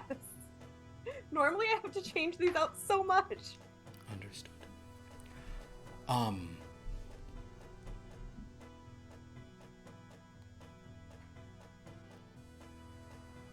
You get closer, and it's you needed a success at this level just because of the smoke and the haze to peer through. As you look in, you see that there is more seems to be standing in this room. You can see there is a desk. You can see there is what maybe it's all burned and kind of some of it's like been on fire, but like what was a typewriter. And sitting at the desk there appears to be a body, hunched over, completely charred and burned up. There's someone in there. Was someone. Can we Live? get to the body? Or is it too... It's too late. Oh, I'm not meaning to save it. To get to it, if any of you, and this is the thing where like I didn't necessarily give this as just like weird attempts. If anyone has a means of trying to put out some of the fire that they'd like to attempt, you could try that to get closer. Otherwise, to get into this area seems a little dangerous. Oh, well, maybe we can ask Would I be some able of the to summon- firefighters. Could I summon Hello, a boys. Legendary Luxor, if you would like to try to summon something to do this task, that's absolutely something you could do. Sure. All right. So you guys see the Legendary Luxor is preparing to she is known as one of the greatest escape artists on the stage, but she also dazzles audiences by summoning eerie, they just think it's illusions, but these bizarre creatures from other worlds, so vivid and frightening, and as known by all of you, very much real. So are you going to be, my dear Legendary Luxor, are you doing a summon lesser arcane or summon greater arcane? I will summon lesser. Perfect. Okay, so deduct your 3 magic points, and then roll a d4 and lose that much sanity. Okay. Just one. Beautiful. Okay. So lose 1 sanity, 3 magic. Now, please roll your summon the arcane.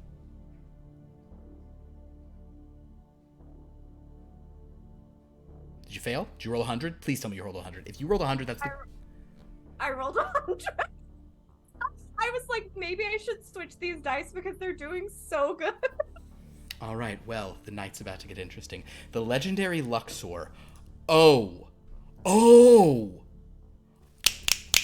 You brilliant fool. I love this. Okay. So the Legendary Luxor hopes to put out the water. Or hopes to put out the fire by bringing in water. You focus on water, but you're focusing on these elements, and you're focusing on all of this. And Legendary Luxor, as you reach out and fumble, I think a fumble can only mean one thing, which is the spell is going to succeed, but not as intended. All of you sort of pause for a moment as you see her magic. She waves her magic wand. What's your magic word? Aquarius.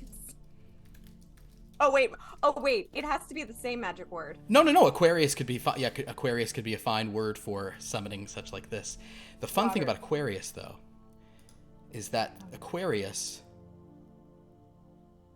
is an air sign, not a water sign. so it isn't exactly what you were sort of doing. But we won't be going into that because I have a much more devious idea. As you begin to summon some creature from somewhere, your wand, made of wood, seems to begin to be pulled downwards in an odd, strange way. I would say that the red, actually, anyone in the party, I believe this will be all of you, who has, well, maybe some of you would not be, if your occult or spot hidden is 50 or higher, if you have 50 or higher in either occult or spot hidden, I think that's everyone. Legendary Luxor, not so much you, because you're in the midst of it. What is happening is that her wand is being pulled in a strange way, and at this point, the Legendary Luxor, your wand catches on fire in your hand. No. And you all feel that sort of, especially those of you with who were higher on the occult than the spot hidden, you all feel that something has come. That feeling you have when there is an entity from another place, that kind of hair on end, something is wrong. And often you feel it around dear Legendary Luxor, but you know that she is out of control. The wand burns in your hand. Like to dust? No, it's just a flame. It's like harming your hand to hold it, but if you want to keep holding it, you're welcome to just hold on to it because it's your damn wand.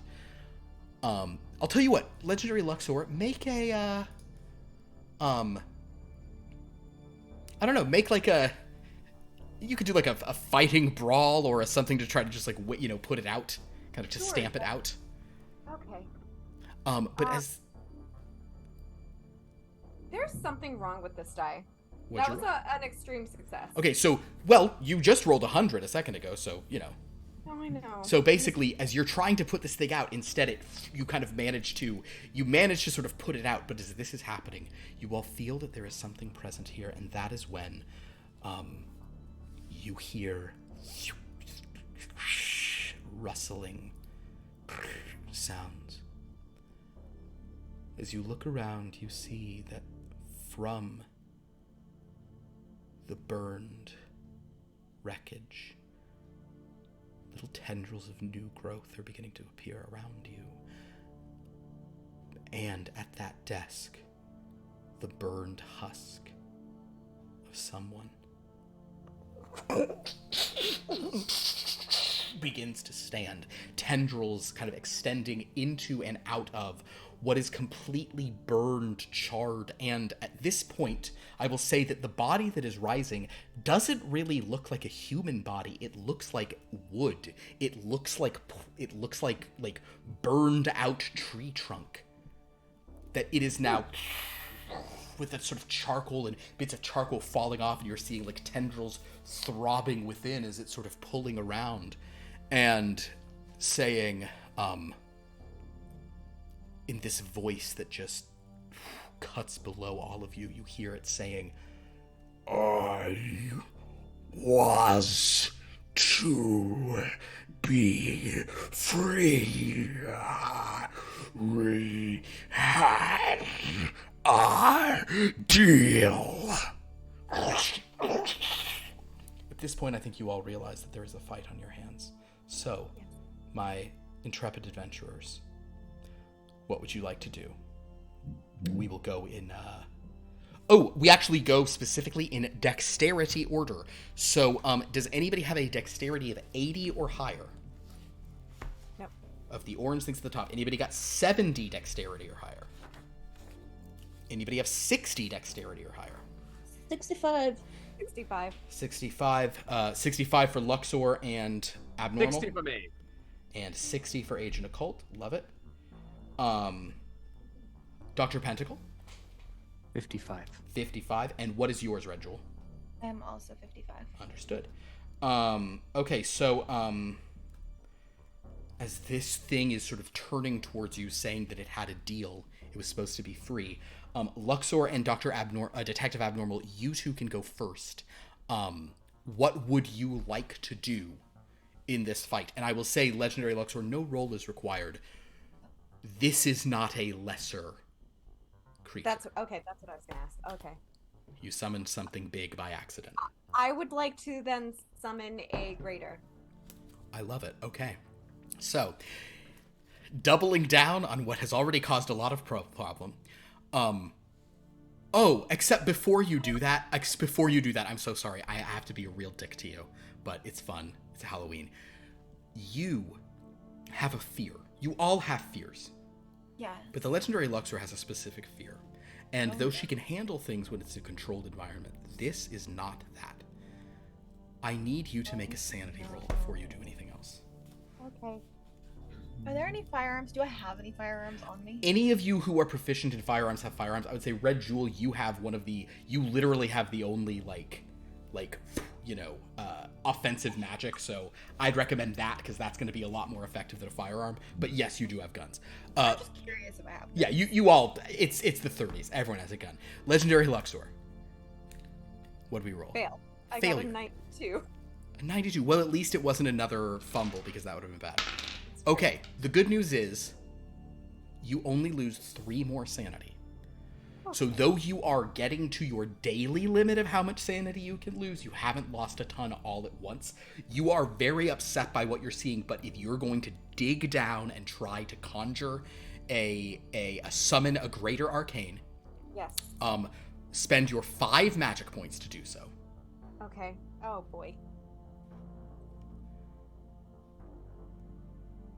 And then roll a d8, and you're going to lose that much sanity. Okay. 6. 6. Okay. So, Legendary Luxor. The last thing I need you to do... Actually, I'll do this one. No, roll a d4. All you want to do is just don't roll a 4. Another one. Another one. Great. The good news is you summon a massive creature. Roll a d... Oh, I have a thing for this. Roll a d100. 81. 81. Grand. All right, so the first thing that happens in this, as this plant thing is coming up, is that over on her side, the legendary Luxor is like trying to conjure a thing, and you do summon for yourself. Oh, he's got a Lego. Oh! A demonic sort of like devil-faced monster just appears. What is your bidding?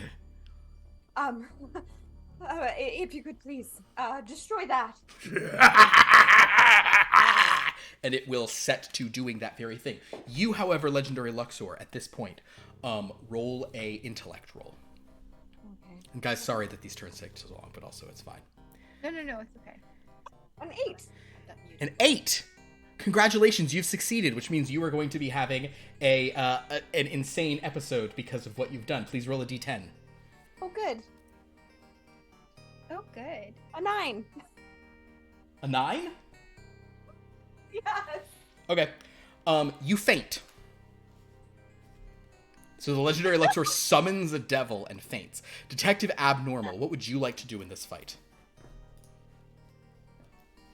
I assume I have a gun in my purse. It's pretty obvious. Yeah, you can pull your gun. So yeah, you wanted to take a shot? Yeah, I'm gonna take a shot. I try to shoot it in the head, I guess. Let's see.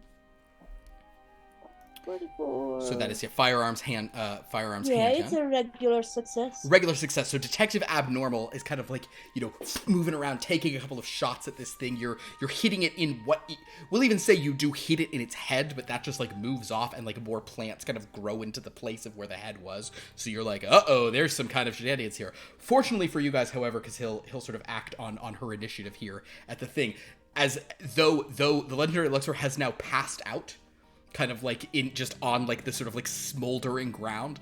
A devil has now gone and is mainly engaging this thing. The upshot is it will take a while for this plant creature to attack you guys, so if you guys can take it out quickly, you will probably be in pretty good shape. Speaking of which, Agent Occult, it is now your move. Well, I'm going to, from underneath my coat, I'm going to whip out a Winchester 1897 shotgun, 12 gauge, obviously, and I'm going to fire a blast. I love it. Do it. All right. You know what? I'll fucking use Mysteries of the Occult. So basically, Agent Occult pulls out a shotgun or wait, Winchester or shotgun? It's a Winchester 97. Oh, Winchester shotgun. Ah, got it. So you pull out a shotgun, and you notice that Agent Occult suddenly, like, you can all feel the sort of like fiery, occult, eldritch, strange energy whistling around him as he's aiming not with his own ability, but with some secret magical one. I rolled a 3. That, sir, is a vital success. That's a vital success. Yes. So basically, we'll even say that Agent Occult, in that case, what you do is, like, as the devil has, like, engaged this thing and done it, you shoot, like, up under the devil's, like, armpit. The devil's armpit. That sounds like a movie. You shoot up under the devil's armpit and, like, blast this thing, and the devil that Luxor summoned is able to rip the whole thing apart. Kind of like casting one side on the ground, it's sort of moving around more pathetically, and like now it is like completely over the top of this thing, and whatever it is still trying to speak slightly. But yeah, you get these really good shots in. So between Detective Abnormal like harrying it slightly, she's probably now firing at the one on the ground. You've done this massive burst, and it's like suddenly there's the center of it is not holding. Yeah, you aimed perfectly, and now the devil is able to do his dark work. Let's go to the Red Jewel next. Armpit sounds like something you would, like a mountain thing that people climb. The devil's armpit. Climbers climb the devil. So it's like it's one of those like inverted climbs, yeah. And also, I'm just imagining Agent Occult goes. So anyway, I started blasting.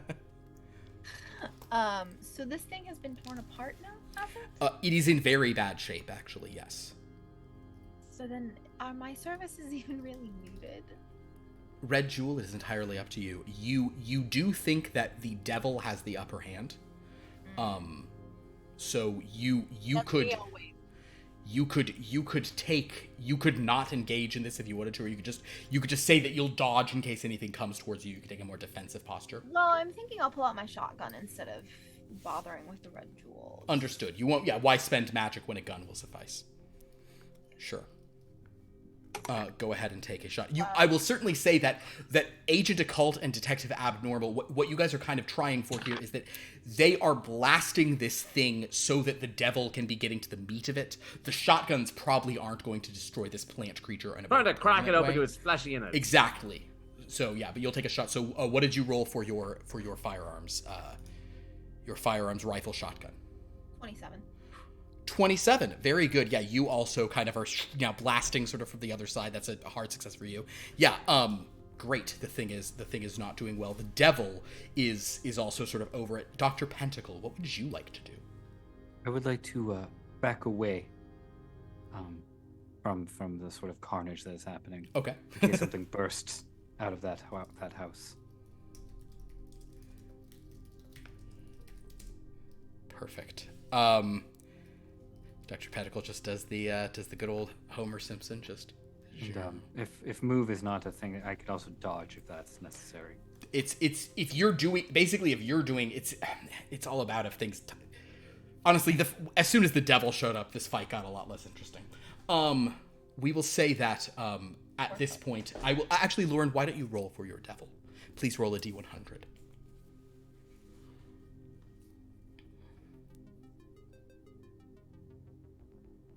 58. 58 for the devil is a normal success.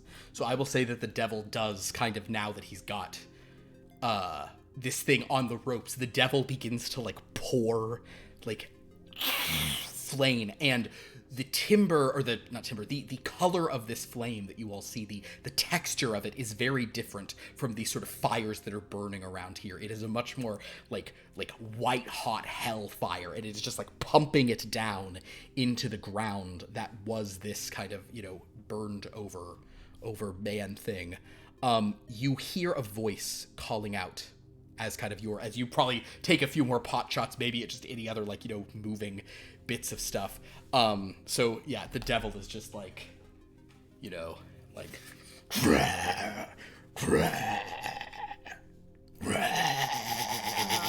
kind of thing. putting just so much flame down into this thing, and you do begin to actually see that those little bits of lithe tendrils of plant root that had been rising up around, you see them grow white hot and pass away, not even to sort of charcoal, but like to ash, just dissipate. As this is happening, you do hear this last kind of strange, that inhuman kind of like the voice of bark and sap just saying, I had a deal. And it passes away. The devil then turns back to you and says,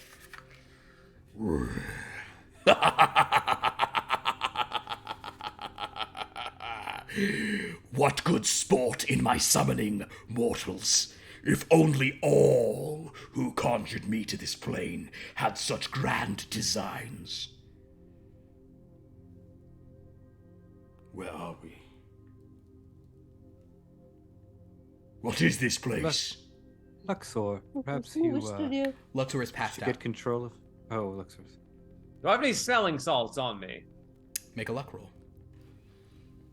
Where are we, mortals? Wait. 42, that's a success. As it happens, you do have some smelling salt on you. I'll try and wake up Luxor. Make a first aid roll. We are in Burbank. Burbank. California. Yes. It sounds like an embankment of some kind. Some front of an eternal war, perhaps. 8, that's a hard success. Legendary Luxor, you are awakened by smelling salts. Only mostly for the morality of the American people. It's good. Legendary Luxor, as you sit up, you see that there's no sign of that plant thing but the devil that you conjured, which you're also very frightened of. As here, he turns to you and says, what is your bidding, mistress? Why do you cower from me? Did you bring me here to frighten you? This is All Hallows Eve, after all. Can I do a medicine check on Luxor? Sure. A night of fear. Oh no. Do you want to be afraid? You rolled a 3. It's an extreme. Extreme success. She is suffering from. She has genuine phobia of this monster. She is suffering from she is not in her rational mind. She is Am I able to calm her somehow? An extreme. You can say some stuff, but I mean the main the main way to calm her is for this monster to go away. You can go. You can go back. I think it would be best for you to leave. You've done your mistress's bidding, and now your job here is done. Then I depart. Happy Halloween!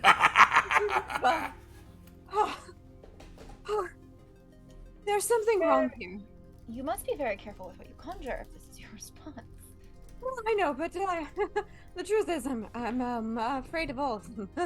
Just doesn't show quite as much when I have a little more control. But I'll give her a sip from a hip flask. Thank you. That's probably the main medicine at this exact moment. Little giggle juice to help. Something went wrong. There's something about this place.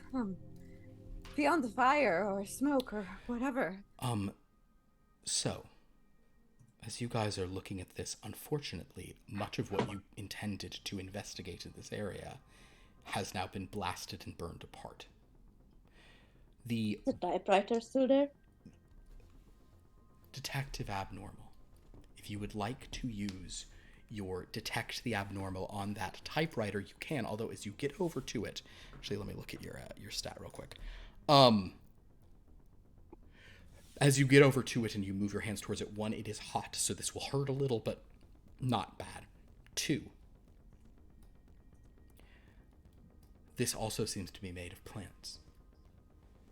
This doesn't seem to be a real typewriter. But you can definitely detect the abnormal upon it if you'd like. Sure. All right, you expend 1 more magic point. Place your hand and go ahead and make your Detect the Abnormal roll. Oh my goodness. Is the 00 is 100 or a 0? Did you roll all zeros? No, I rolled a 0 and an 8. Okay, well then Double 0 and 8. That's an 8. You've rolled an 8. That's an extreme success. Yes. So, Detective Abnormal. Oh, you know what? With an extreme success, here's what we'll do. You place your hand upon it. It is hot, but you focus through the pain, pushing it to the side. Once again, you see plant growth growing up. But this time, you don't only see the plant growth and the fire. You see the plant growth growing next to and around a typewriter. There's a typewriter in this room. There's a man typing at it. You have a feeling of derangement. You have a feeling of madness. You have a feeling of compulsion. Click, clack, click, clack, click, clack. And then there's wood next to it, click, clack, click, clacking, but you're not sure they're at the same time. And then you can feel that purple mist closing in. But you don't think that's what you're touching. You think that's something it was seeing. The wood saw something and recreated something. You come out of your sort of vision. I'll share the vision with them. All right, so that is what you all... Did everyone catch that vibe of the... Wasn't a typewriter, thought it was a typewriter, plant growth to become a typewriter. Apparently that was important enough or key enough. So do I think that this guy summoned? Is his madness summoned? Perhaps. Make an occult roll for me, Detective Abnormal. That is good. How good is it? It's an extreme success? Extreme success. Actually, what was it that you just rolled? 10. A 10? I'm going to give you a success in lore in that case. Okay. Because that would succeed at lore for you. So I'll say it started as occult, turned into lore. Happens sometimes, guys. Detective Abnormal, yes, you don't know if this person summoned what happened, but they were a key part of it. You don't know if they were the key element to this, but whatever was going on, whoever was typing at this typewriter, it was important enough. From the few things you've touched in here, it seems like this typewriter was something that felt so key to this area that the plants naturally recreated it. For the most part, they're just recreating buildings and kind of an approximation of the geometry that was around that it could burn and sort of fall to the thing. You know, this was so key, they were like, oh, that's an important thing, better make it, even though it would just become a lump. So yes, something very important was here. You also suspect with this roll that body that you saw, and you then saw it fight, that was not a body. That was a wooden recreation of a slumped over body at this desk. Oh. So perhaps that person is still alive somewhere? If what Agent Occult has said is true with after this luck roll you've just done, or this lore roll you've just won, you think is very plausible, yes. Are you sharing this? Oh, I share everything. Yeah. Okay, maybe he was some kind of a drunk writer. Maybe he wrote... They're all drunk writers. Well, that's true. But somehow he magically wrote an alternative reality. You see, he was touched by madness. Definitely.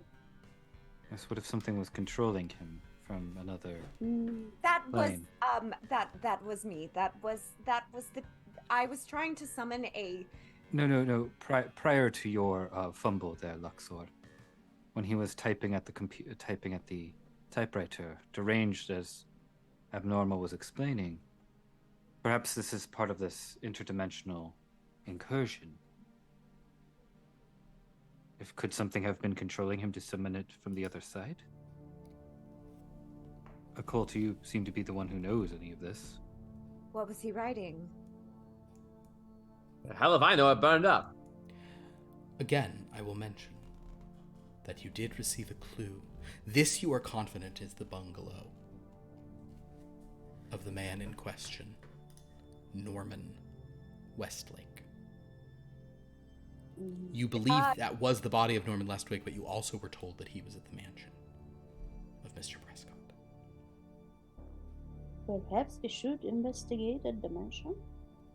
Yes, with the real Norman Westlake, hopefully. Yeah, stands to reason. Let's go. Too smoky here anyway. It is pretty darn smoky. We will, So, as you guys depart here, it will take some time to get out and get over there. Everyone regain 1 magic point if you have expended. Thank God. Wow, you gave us so few to begin with. So few. I was like, oh no, I'm going to sanity so fast, and then I realized it's magic that I'm worried about. It's Call of Cthulhu, guys. This is not you're not D&D heroes. But we're superheroes, goddammit. But no, you're not. You're only pulp heroes. I'm used to being worried about my sanity points, not my magic points. Good. Yeah. Both in real life and in game. Don't you worry, I'm spending them for all of us. So, as you all... Also, I will say that Agent Occult, your power is lower than any other character, so you have the least magic points of anyone. The rest of them have like 14 or 15. You have 10. So... Well, that's really convenient, Philip. Thank you. Rude. Anytime. I have 11. There you go. So, as you guys leave this place, it is... As you step out, you can certainly breathe much better, although the fire did not leave the area, the smoke carried. You make your way to the Prescott mansion on Toluca Lake. You see that there are several cars outside of it. She'll put her hat back on now that she's I've got it back. Yeah. There are several cars outside, and there seem to be some like large, sort of like burly types outside, almost for security of some sort. However, I need one of you to make a luck roll. Just one. Who'd ever like to do it? Wait, what are we rolling? Luck. I got 80, I'll do it. Is it a D100? Oh, no, it's a D100. Go for it, Agent Occult. 34, that's a hard success. 34? Yeah. Cool. It's also the year that this is taking place. I feel like that should mean something, but it doesn't. Is that the count as 13 tonight? Sadly, No. No! So Dan, you, Agent Occult. Go to the corner! I swear to God! Agent Occult. You, as you're walking up, you're like, oh darn. But fortunately for you, your contact, your main man, Len Upton, Officer Upton, is present. And he spots you all and kind of comes over and says, oh, hey, you came here. Oh, wow. Is it, did you learn anything at the studio? Do you know what's going on? Norm. Was it magic? For who? Norm. Oh boy. Okay. Yeah, he's not in there. They said he was at the studio. Mrs. Prescott, she's real upset. Apparently he'd been staying here and was acting all weird and,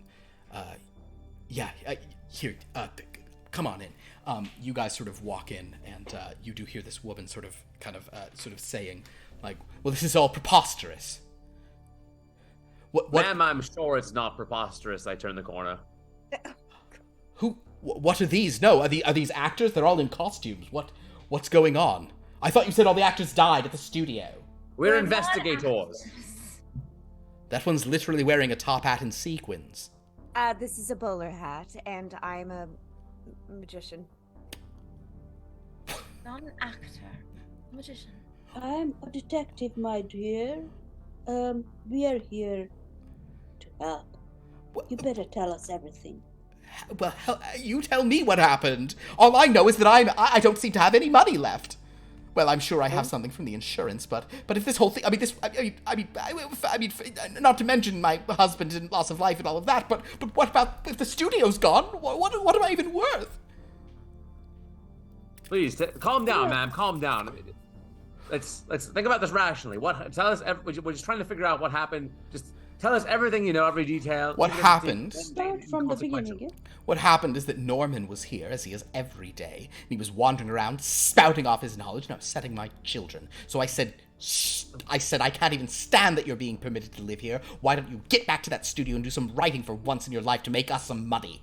We're putting a roof over your head. The least you can do is write, damn you. That's what I said to him. I don't even care. About what? What? You said he was spouting. He spouts off his nonsense. He has bad dreams, he says. Okay, Sees odd things. Recurring themes. Everyone. Bad dreams about what? Oh, everything. Exactly. All the children's toys. He complains about all of them. What about them? Oh, that they talk to him. They say things. And then... She'll turn to the others and say, with her eyes, this is the information we're looking for. Can I do a psychology check? Absolutely. Ooh, no, that is a fail. That is 90. Not a good roll. A 90, fair enough. Yeah. Yes, you have no. This woman seems so preposterous. You have no good read on her. Sure, she seems just a bit batty. And now my children are very upset, largely because their father's dead, and so is the whole studio. And the only one who survived is that secretary, who he was diddling. So much to unpack here, my dear. Yes, no one. I wonder. I like to wander away and find some child's toys. You want to find a child? Children's toys first. Yeah. Children's toys. Okay. If you sort of wander away, I'll say the first thing you see is there are like 3 little kids just like sitting in a room. There's like a maid with them. I mean, I'm curious about the secretary. Okay, so hold on a sec. I gotta know who's where, and what we're doing. Who is staying here talking to this woman? I am, and Luxor, Occult, and Jewel. Sure. Who is going off to talk to others or investigate elsewhere? Detective Abnormal and Dr. Pentacle. Is that correct? Yes. Okay, so you two are walking off. Okay, so we're gonna stay here for a moment. So she's just smoking, and she's just that secretary. Oh God, I hate her. She's the only one who survived? She's the only one who survived. That's what they said, which I think is preposterous. You don't think there's going to be lawsuits against me for this? I mean, I had no control over what was going on in that studio. Well, you're not liable. If it's an estate and you have control, there may be a lawsuit against the estate. What's the name of the secretary? What? No, I don't. But the estate. I mean, how else am I going to buy things? You will work that out. You just tie them up long enough that they run out of money. What's the name of the secretary? Okay, I like the way you're thinking. I'll answer your questions. The secretary's name is Alicia Green. Looks good in a sweater, I'll tell you that much. Alicia Ukraine? Alicia Green. Alicia Green. She's the one you guys talked to outside. If you wouldn't mind, you said that Norman. It's a writer. Norman. Yes. Ridiculous. My husband said he was a gold mine and said we need to do everything we could to make him happy, and that's why he invited him to live in our home with us. You spoke about children's toys. Yes. Which ones? Oh, some doll. Doll. I'm having flashbacks. What do you mean? Oh, one of my daughters had a doll, and he said that doll was trouble. Of course, there's a couple of dolls, if I'm being honest with you. Well, now I've run into occult dolls before. What was trouble about this one? Oh, well, I don't. Well, first of all, it's hideous, disgusting little thing. Just. They usually are. Well, can you show it to us? Suppose so. She'll sort of lead you guys at a thing. Meanwhile, Detective Abnormal and Dr. Pentacle, you have come upon the children and a maid. The kids are looking, and they're like very surprised to see you all. There's like a maid sitting with them. Oh, I'm not going to interview anyone. I was going to kind of see if I could find an office. Oh, sure. Find the home office and sort of poke around for any interesting documents or such. Okay, if you walk up to there's a room that's probably pretty clearly a study. If you go towards that, one of those like burly guys who's around is like, where are you going? Oh, old man, I was just going to take a look inside, see if I could find some documentation that might explain why the studio burned down, why your boss is dead, why his writer is missing. Are you the police? Into a way, yes. We're not part of the Burbank PD, no. What? Yeah, I don't I'm think trying to so. solve the mystery. Well, what? Go ahead and make a charm, I guess. Oh, good God. You could do fast talk if that's better. Nope. Or deceive if that's better, even. Wait. There is no deceive. Oh, there's not. Oh, that's fast talk. Apologies. All these goddamn. We'll go with systems. charm. Sorry. All right. If you want to pitch a different thing, you can, but those are kind of the. No, I don't think there's really that much. They're all bad, Philip. My interacting with people is all bad. Man named Dr. Pentacle can't interact. You don't know the half of it. He's the only one who hasn't used his powers at all tonight, but they're all about keeping people away. Like you. Not penetrating their defenses? No. He's about being impenetrable. He's the Teflon man. Nothing gets in. So that is a failure of charm. Unfortunately, and of course you can attempt this or bring in someone else, or you could just pentacle this guy the hell out of here. But he does not believe you should be going into that thing to poke around.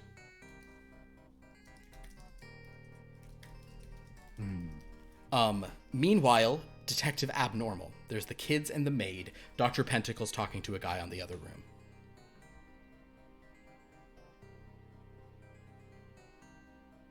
Yes. Well, I go there and just, of course, I kneel down. How big are the kids?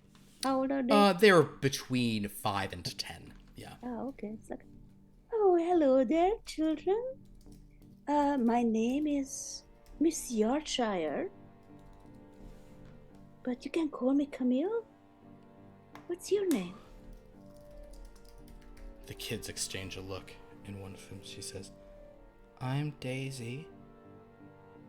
And the little boy says, I'm Brendan. Hi, Daisy and Brendan. The other little girl says, I'm Maisie. There are 2 little girls? 2 little girls and a boy. Oh, okay. Hi, Maisie, Daisy, Brendan. But you guys have some interesting toys? They all look. The one that Mr. Upton was excited or disturbed about? They look really scared of you. Go ahead and give me a charm roll, unless there's a different roll you'd like to make for this. I think your charm is actually half decent.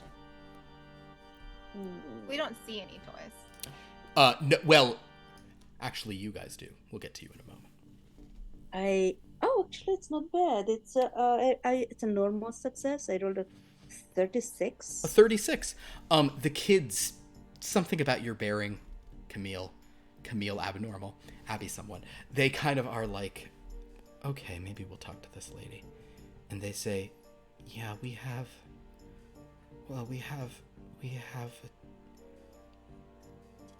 a doll who's a problem.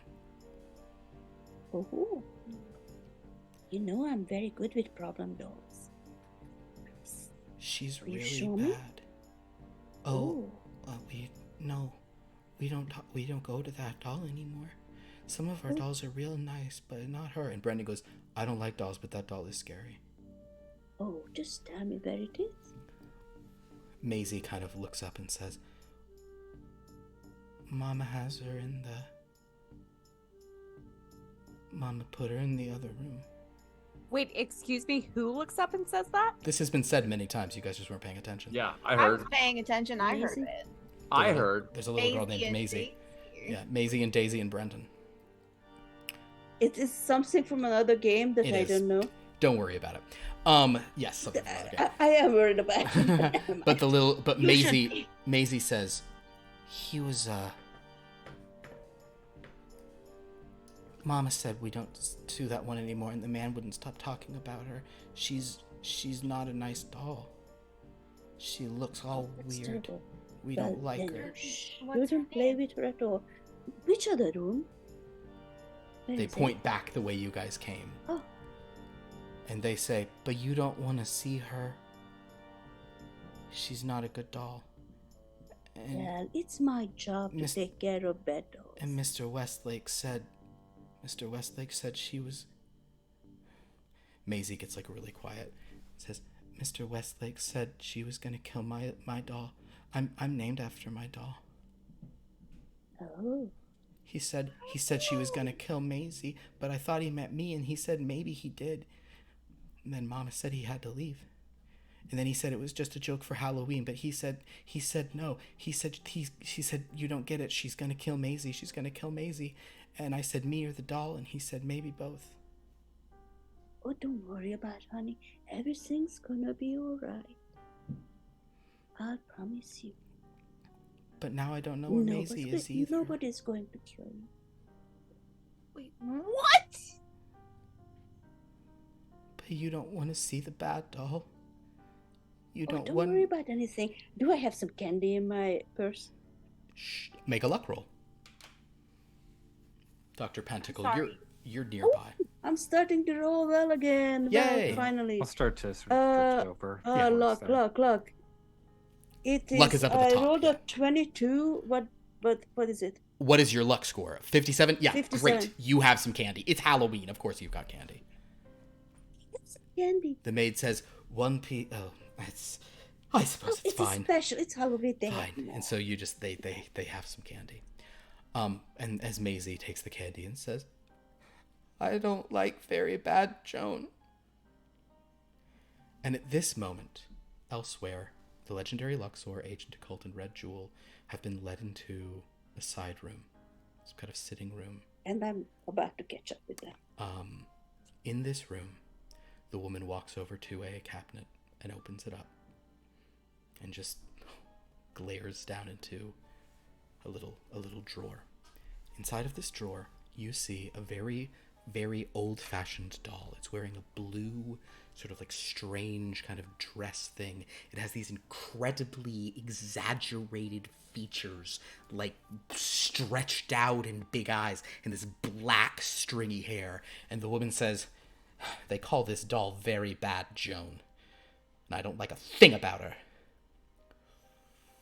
Can I do an occult roll on her? Absolutely. 45, that's a success. This is a very bad doll. What does that mean? This doll, it's with a normal success, I'm just simply saying you're like, detect Matt, like, okay, there's something going on here. Yes. Yeah, I think you should put this doll away in a place where no one can ever access it again. Keep it out of sight, hidden entirely. Nothing bad will ever come of that. Perhaps being too harsh on a doll. I mean, look. Very bad. Very bad. Look at them. The children say it's called Very Bad Joan. I don't care for this doll.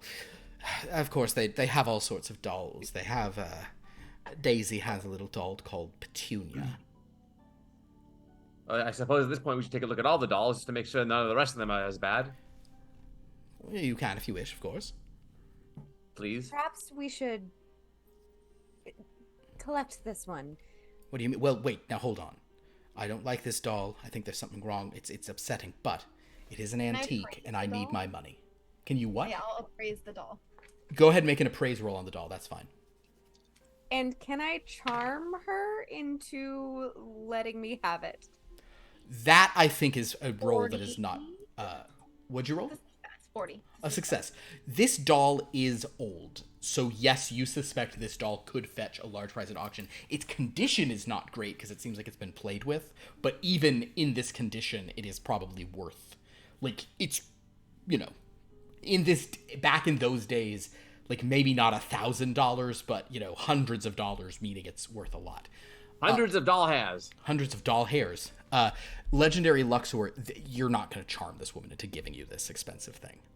Okay. She's clearly made her stuff. Dr. Pentacle, I'm going to say that Detective Abnormal was kind of turning to leave the room. Is there anything you wanted to do? She's kind of walking out. Do you just want to go with her? Did you want to add anything to the convo with the kids? I just want to. Can I maybe get a sense of? Basically, can I use some psychology to kind of get a sense if there's some specific trauma I could detect? Give me a psychology roll on those kids. How useful would that be in real life? Detect trauma. Oh, that's just a regular success.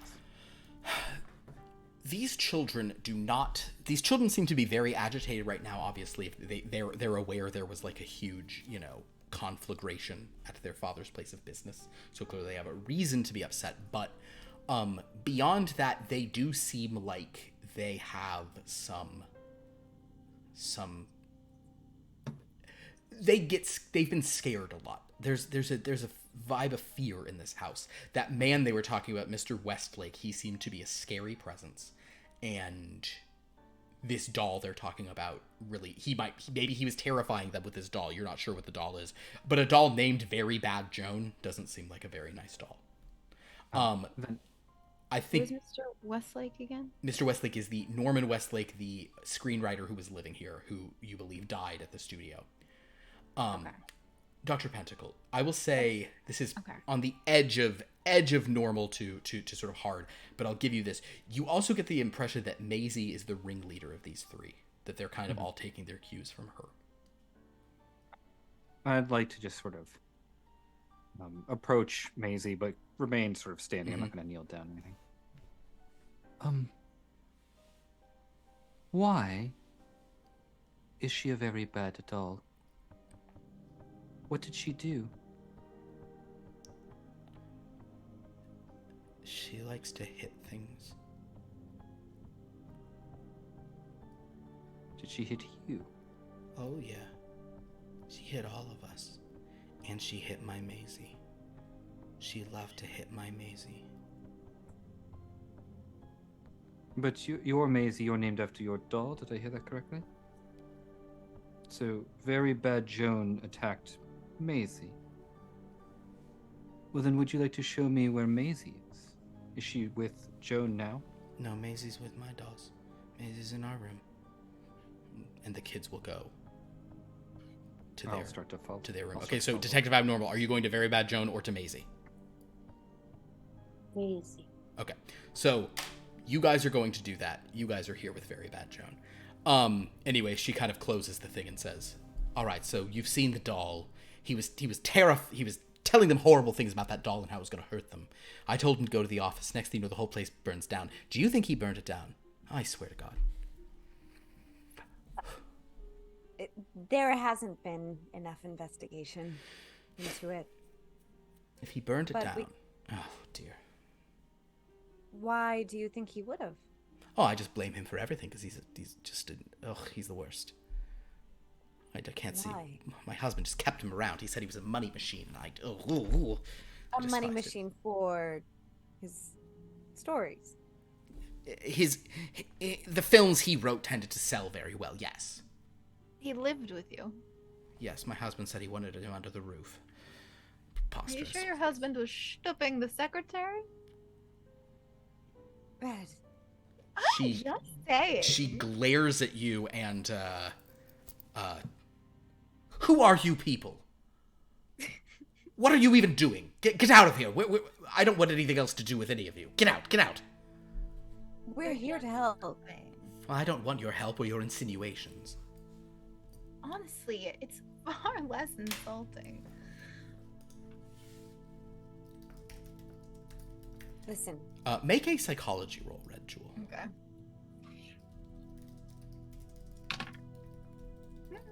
37, which is a success. Yes.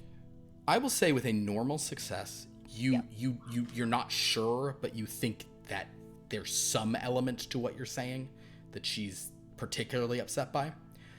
Legendary Luxor, go ahead.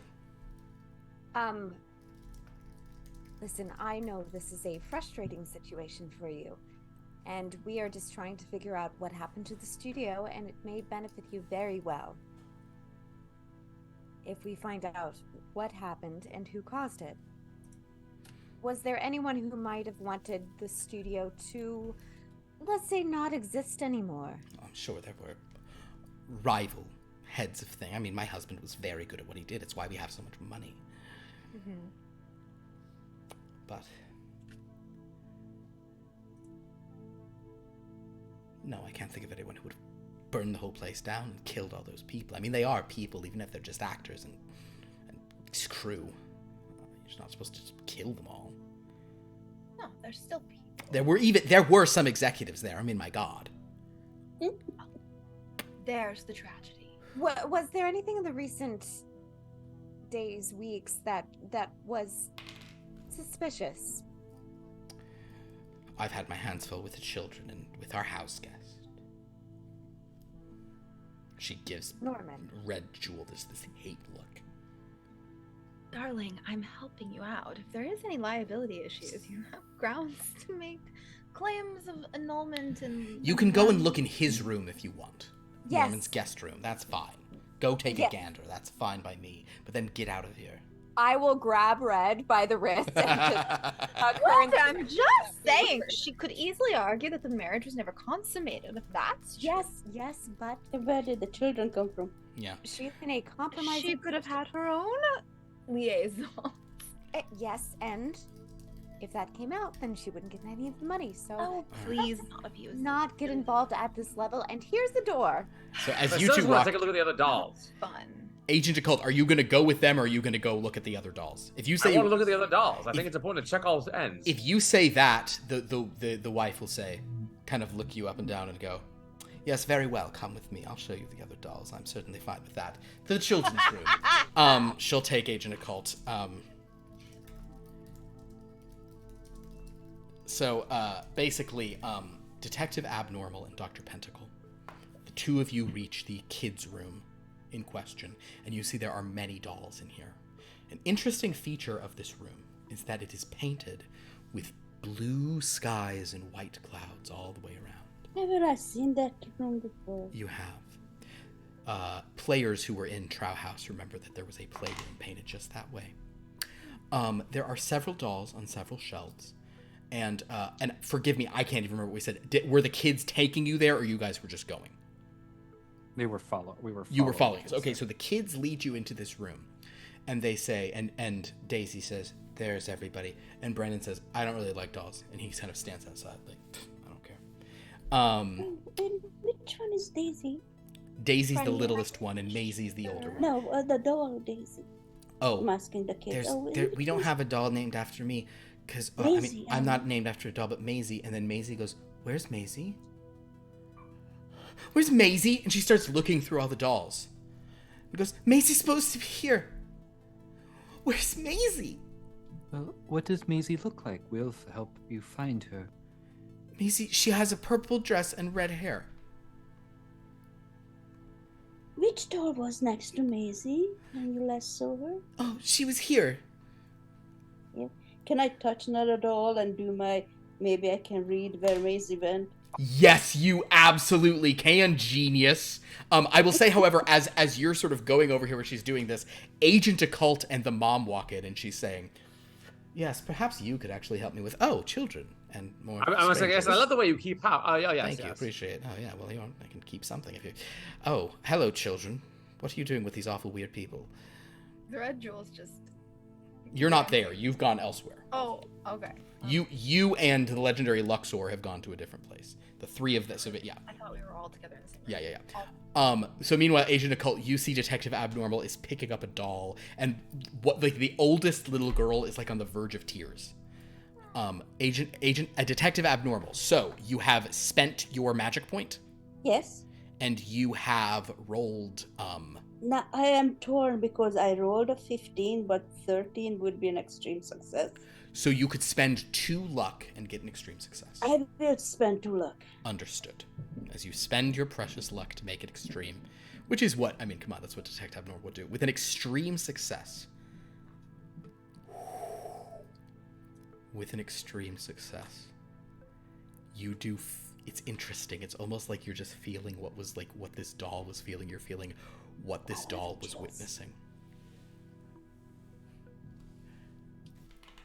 Detective Abnormal, something that has almost never happened for you is happening.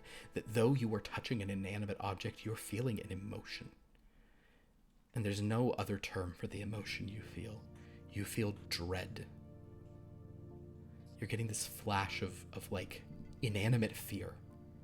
It's very strange. I will also say that with this extreme success, you're about to get a lot of information.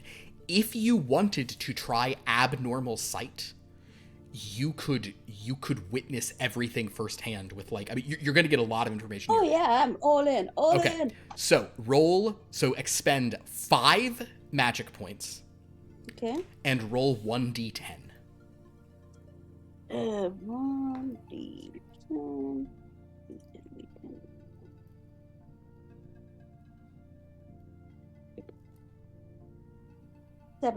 7. Okay, so you do lose 7 sanity. Okay. Make an intellect roll, which actually you might do this by not having good intellect. You might not understand what's happening enough to sort of go too crazy from this, which is great. Intellect roll. So it's just a 50. So roll over a 50 is what you want to do. Yeah, 36. 36. So unfortunately, you're gonna have some feelings about this, but I will allow the process will happen first. And also, technically, you could die doing this, so maybe it won't be a point. The point is, Detective Abnormal, Agent Occult, and Dr. Pentacle. You see that she picks up the doll, and she has this weird feeling of dread, and you can tell that she's seeing stuff. And what she's seeing, I'm going to tell you all of this in the abnormal site, even though you knew some of this before you went in. You were kind of like, oh, and then you see her eyes like completely go to white.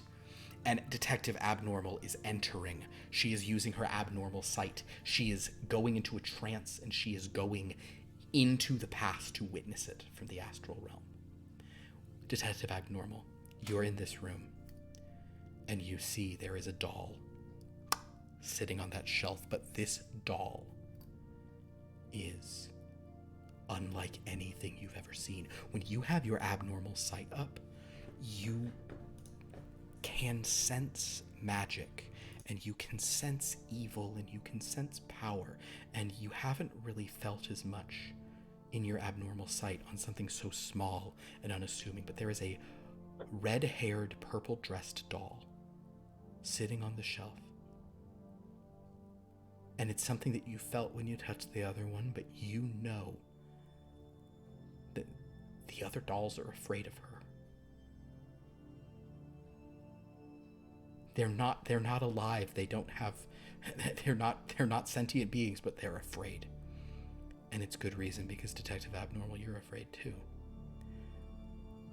You see, earlier today, stumbling into the room, comes kind of an unkempt man. He's got stubble. He's wearing like a shirt with no jacket. You're almost positive this is that Norman Westlake. He comes and stares at the doll. He says, "You're the one, aren't you? You're the one. It's you. It's you. It's you. Fuck the other one. It's you, right? What is it? What is it? What are you looking at?" Detective Abnormal, Maisie's looking at you.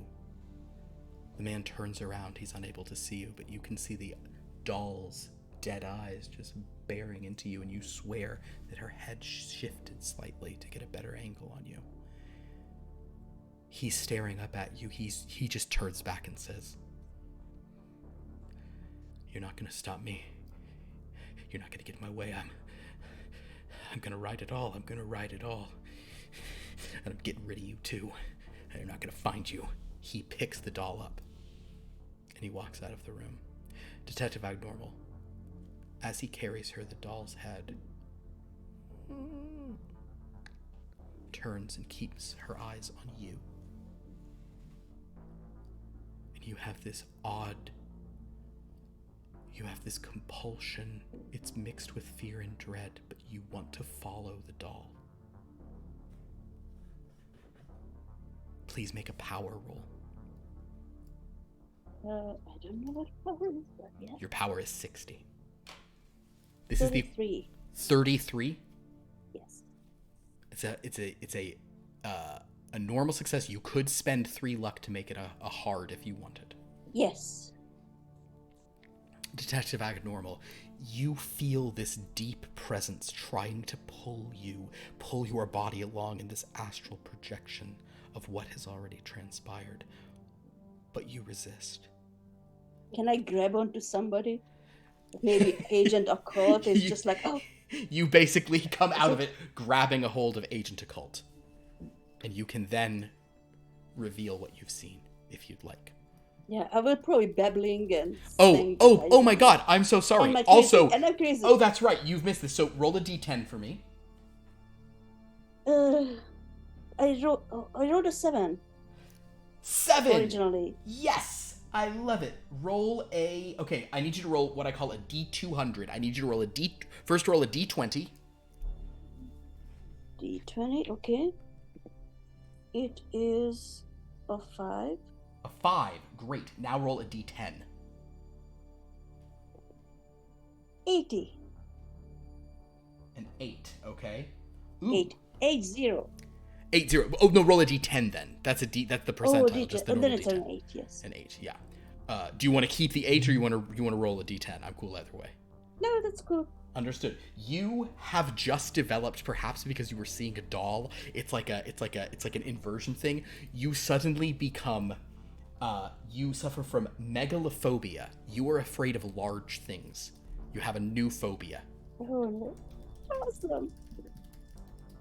Now, large things is like a house is a large thing, or yeah, the space you're. I mean, it's all relative if you think of it as large, but it makes worms seem a lot better. I'll tell you that much. Yeah. Worms seem nice because they're nice and little. However, Agent Occult, Detective Abnormal grabs onto you, and she begins babbling about how big the room is. And Detective Abnormal, you're not going to be able to report on what you've seen for a little while. Unfortunately, you're out of it. But clearly, she's seen something. Dr. Pentacle, you can also look at her if you'd like. Yes, this is a quite common fact. And sometimes she'll just go into rants and tangents and whatnot. Who are you people? Is it like faux pas to say Guild of Secrets? You could say that if you wanted to. We're from the Guild of Secrets and we're here to help. This is an occult mystery and we are the best and most qualified to deal with it. Yeah. Current We're example here to notwithstanding. Investigate. Is that another one of his supper clubs? In the meantime, Luxor and Red Jewel, the two of you have gone to the room of the writer. The room is very messy. It doesn't seem like he has been,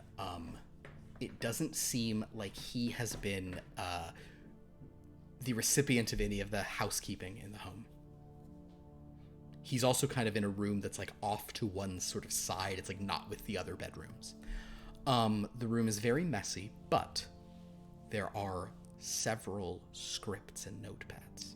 I would like to see if any of the scripts catch my eye.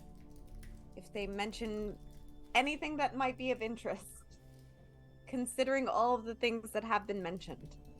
Of course. Do a spot hidden roll. Red Jewel, what are you doing in this room? Also looking around and humming to myself. Make another spot hidden roll yourself then. I wrote a song for Maisie. A 26, which is right on a hard success. A hard success, perfect. Okay.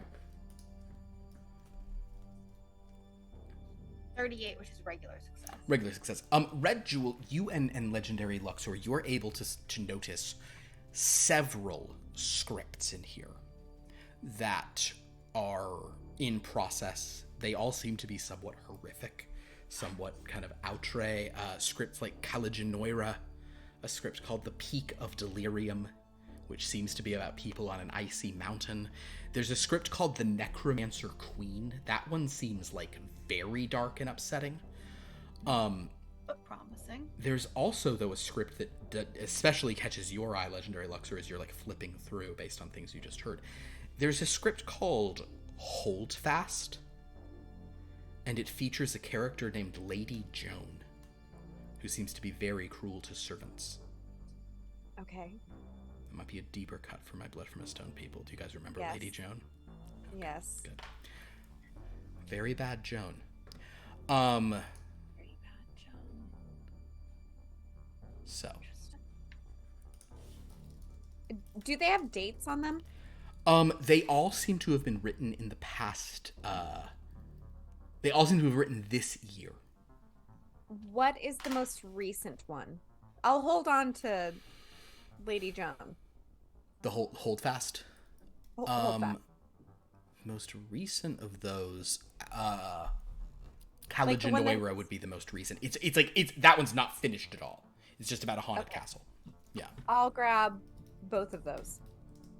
Or would I be able to grab all of them? I mean, you can probably grab whatever you want. I mean, somebody might say it's, studio property, but if you guys decide to run, you're going to get away with whatever you want. I mean, Dr. Pentacle, you can push your way into that room and, take a bunch of papers. How many scripts are Pentacle there? got, it's just if you when you no longer care, feel free to just steal whatever you want. There are some of the, it's hard to say because some scripts are like fragments seem to be are, in the works. Like the main things are the ones I've mentioned: Necromancer Queen, Peak of Delirium, Colliginoira, Holdfast. Those seem to be the sort of key texts that you can grab hold of. Or key, and there's also outlines and notepads. But yeah, you can kind of grab this stuff. Much of it seems, I don't know, they don't seem finished by any means. They seem kind of like. Is there anything like by his nightstand, like a notepad or a diary or? You do not see any diaries. I mean, you see like legal pads and stuff, but no, you don't see anything that looks more personal. Okay. But that is what you guys find in this chamber. I'll gather the scripts then. Red Jewel, anything else you want to do in here?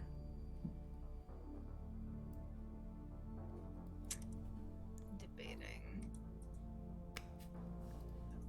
Anything else? It just looks very messy. Yes. It's very messy, very clearly an addled sort of mind. I'll say that at this time, Detective Abnormal has calmed herself. Agent Occult, you've probably escorted her out. You guys have. Let's just say that unless any of you are not sharing information, you guys kind of can. If you guys are going to make your way out, Dr. Pentacle, do you actually want to stop and try to get stuff on your way out? No, that's fine. Okay, so if you guys all make your way out of here, you sure enough kind of can gather and sort of on the steps of this place as the woman kind of watches you go and says, well, if any of you inferred the insurance agency, just know that I knew nothing about any of this. Of course. Certain that's true. And kind of those big hulking guys kind of close the doors. The kids are like watching out from inside, kind of looking weird. Maisie is very sad that her doll is gone. You guys all now are sort of together. And we'll say that you Detective Abnormal, if you tell them about what you saw, he seems to have took a red-haired doll. The one that they were talking about. You found this doll in your vision to be very strong, and she seemed to be looking at you from the past, which is upsetting. In the meantime, the legendary Luxor and the Red Jewel can tell the others about Very Bad Joan, who is still in the house. You can sort of share the presence of that doll. Dr. Pentacle, please make a history roll when you hear about that one. Sure. Can I also mention that, incidentally, there's a Joan in this? Sure. 30, so hard success. A hard success. This sounds very much like a Punch and Judy doll. Punch and Judy shows very much the vibe of the look of those.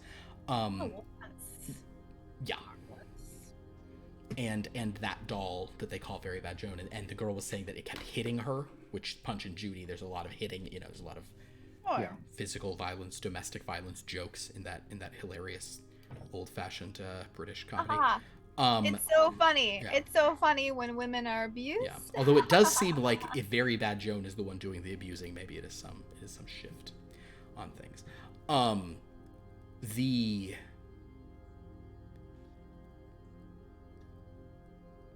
That is what you would know with an extreme. It's like, this is like a Punch and Judy doll. That's weird that it was in there. You certainly will back up whatever Red Jewel was saying. Like, if it's from the Middle Ages or something, then it is surely worth a ton.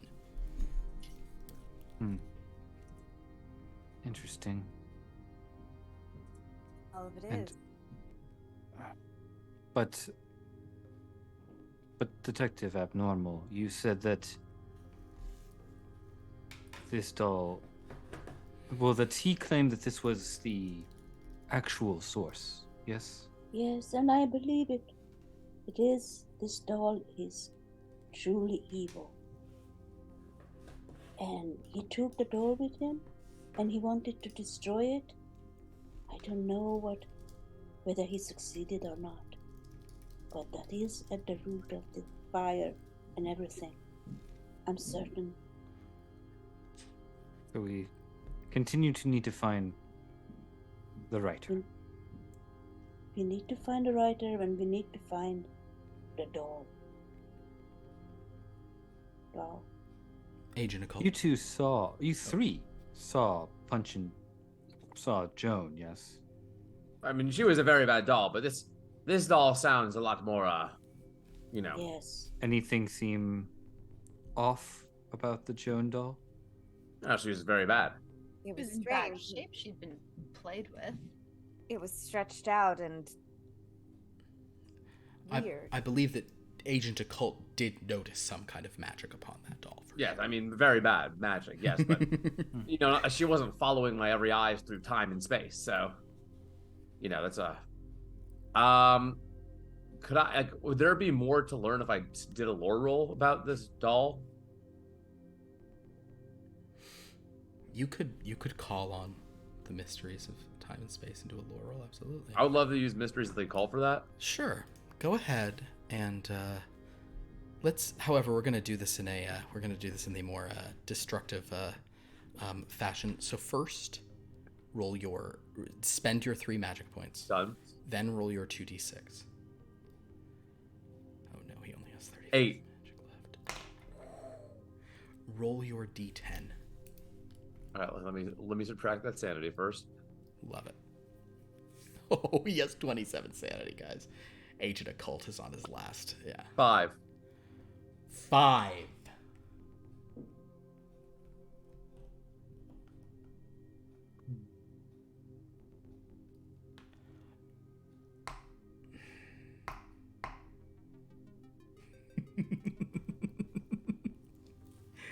All right, That's Agent never Occult. a good giggle.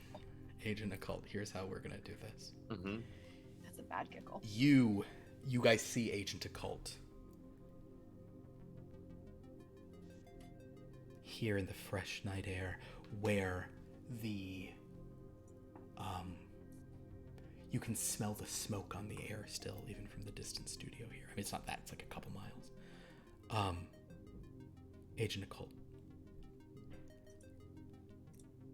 you're wondering about a doll like Very Bad Joan. You're wondering about this from all the lore you've heard, what kind of a thing these dolls could be. And you begin to have a suspicion that, based on what Detective Abnormal said and what you experienced with Very Bad Joan, that maybe these dolls are of a kind. Maybe these dolls are similar entities. Perhaps these dolls are merely anchor points. Well, wait, first of all, make your lore roll, sorry. I was gonna say. Yeah, let's do the lore roll.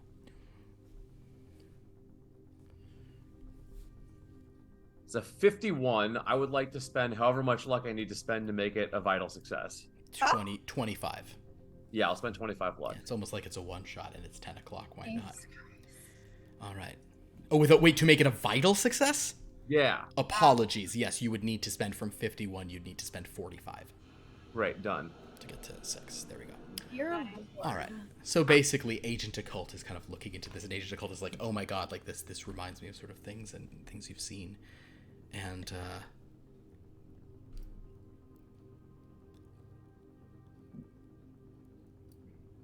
whatever this other world, whatever this nightmare realm is, there are very powerful things that you think are like these dolls, that have these kind of like avatars or these little anchor points in the world, but that they maybe exist here and elsewhere, and that the place they've sent all those people to is... all those people are in a nightmare. Whatever came to replace them was like an afterthought, just like they asked some green entity, they made some deal, was grow some stuff to burn in the place of everything we've taken, so less is looked into it. And as you're sort of realizing all of this, you're remembering looking at that grotesque doll, that Very Bad Joan, and at the time you just said, yep, this is a bad doll. It's very bad, but in your memory, the doll kind of was saying, I am very bad. And you're like, she is bad, and you could almost feel her saying, like, you can be bad too. Be bad. Be bad. Punch, punch, punch. And this, Agent Occult, is when I need you to spend another magic point as you're choosing violence, and go ahead and use Fighting Brawl against your compatriots here to use your magical abilities as you suddenly begin. Like, but I'm rolling on Mysteries of the Occult. Though, you're going to channel your Mysteries of the Occult to fight these people for sure. 65, which is just barely a hard success. So basically, Agent Occult is like there, and you've seen him like dip into the Mysteries of the Occult, and he maybe begins to say, like, the dolls are anchors. You maybe get out a word of that, and then he just starts saying, and you can say it in your accent, so we get the full thing. He's just saying punch, punch, punch, and punch, punch, punch. Yes. And Agent Occult begins swinging these powerful haymakers at all of you. If any of you would like, so your options are to fight back or to dodge, or Dr. Pentacle, you have an additional option.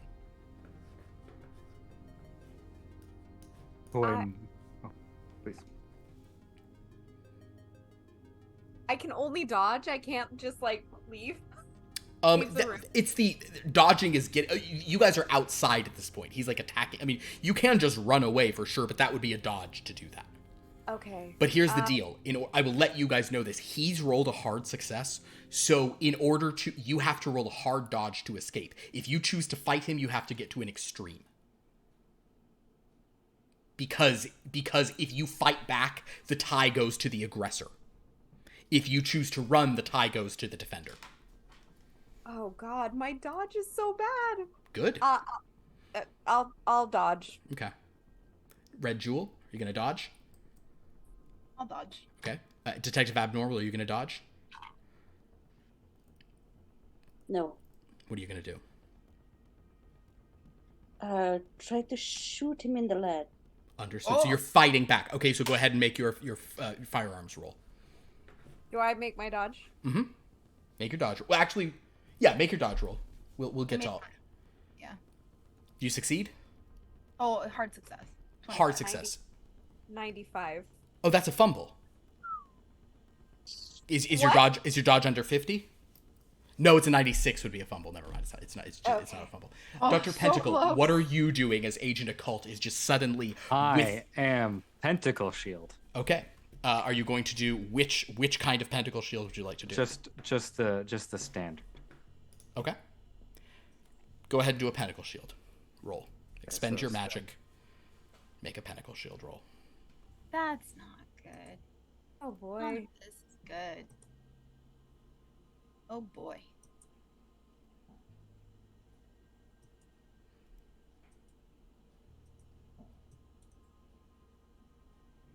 By the way, I'm drinking water. I'm gonna just want to be stylish. You're gonna push it?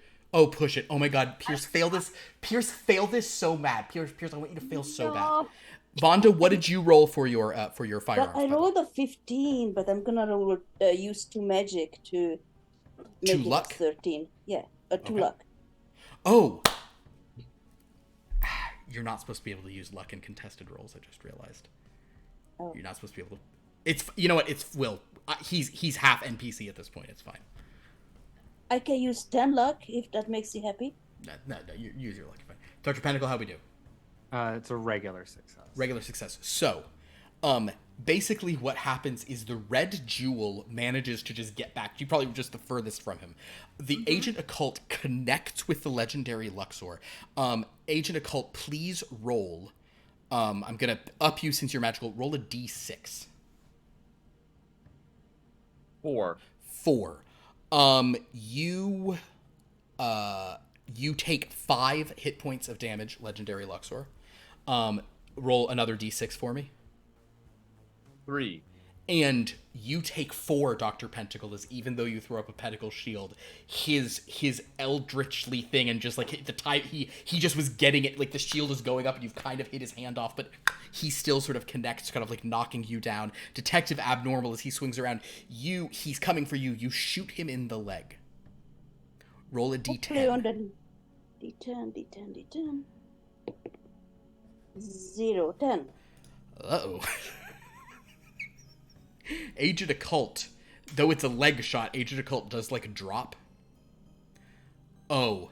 Dan, you're okay if I do dark things, right? Yeah. So Agent Occult on the ground, his thing. Could you please make one more unarmed thing using your magic, if you would? All right. I'll as you keep saying magic punch, point. punch, punch. Yeah. It's a 48. Okay. Which is, can I spend 22 luck? You're welcome to, of course. I'll spend 22 luck to make it a hard success. Okay, so Detective Abnormal, you can just do a dodge at this one. You just do a dodge for sure on this one. Dr. Pentacle and Luxor, I'll say you guys are further back. So that was extreme, you said, Agent Occult? Yes. Okay. I missed a dodge. You missed a dodge. Okay, so roll a d6, Dan. 6. So basically you punch him, and as he's falling, he just connects with this like superhuman jaw. You take 7 hit points of damage from that, Detective Abnormal, as you go sailing. But then Agent Occult falls on the ground, and kind of, since that was that was a thing that kind of does this with no other targets, still chanting punch, Agent Occult begins to pound his own face. Just punch, punch, punch. And it's a few more punches, but he is so stricken by that gunshot from Detective Abnormal that after one final wound up, and you hear almost like the arcane energy of the punches, he's just pushing his body past the limits of normal humanity. He just brings it down on his own face, and you hear this crunch and then stillness. No. We have to go. We have to find Captain Eldritch. We can't leave until we solve this problem. This problem just expanded to our team. We need to regroup. I'm concerned that if the other doll's already touched Dr. Abnormal, we can't run from it. She'll find us. We have to find her first. We need to find Captain Eldritch. It is certainly something you could do. You could, in this time, if you wish to, sort of, go make a collect phone call, kind of find the nearest phone, make a call. Agent Occult does seem to be dead. If you'd like to collect his corpse as you guys are sort of getting into whatever hired car you have. So are you but you're getting away from the house, Legendary Luxor, is that correct? I would like to. Understood. Poor Agent Occult smashed his face in. Now, of course, there are means for these occult people to sometimes come back from the dead, and you have found his body pretty quickly. But as you sort of rush away, in the window of the room, the curtain is pushed aside, and this kind of exaggerated faced doll with black hair, kind of with this puppet-like hand, just pushes the curtain to the side and watches this all and says, "Punch, punch, punch. Punch, punch, punch." Upstairs in their bedroom, 2 little girls and a little boy hear this voice laughing through the house. One little girl, Daisy, is terrified. One little boy, Brendan, feels like maybe the answer is punching. And one little girl named Maisie just keeps crying because her nice, sweet doll is gone. As our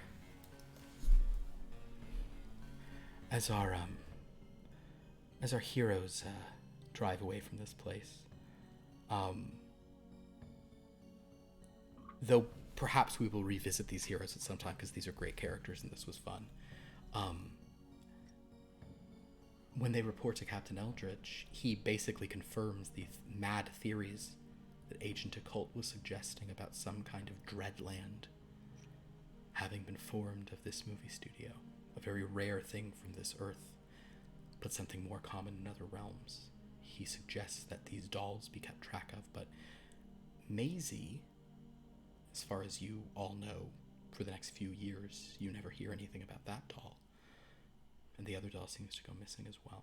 Dr. Pentacle, it strikes me that you are really interested in pursuing the mysteries of this, and you grow frustrated, as does Detective Abnormal, at how little you're able to find about this and how quickly the Burbank police suggest that, yeah, the whole studio burned down, even though no one will say they have any human remains or even stone or brick remains in that whole burned down studio. It's all ash. Legendary Luxor and Red Jewel, I suspect you also, this sticks with you for a while. Perhaps you'll have an opportunity to get more information about it for a while, but ultimately the greatest fear for occult detectives and investigators such as this is finding a mystery and understanding what happened, but not having anything else they can do about it. You answered some questions. I think that you know what happened, but you don't know where or how. All you have are mad screenplay fragments, frightened children, whispers of a doll only one of you has seen in an astral vision, and knowledge of another doll called Very Bad Joan. That is where we'll end this very special Halloween episode of the Guild of Secrets, the doom that came to Burbank. Poor Agent Occult. Perhaps he is revived. Poor Daisy, Maisie, and Brendan.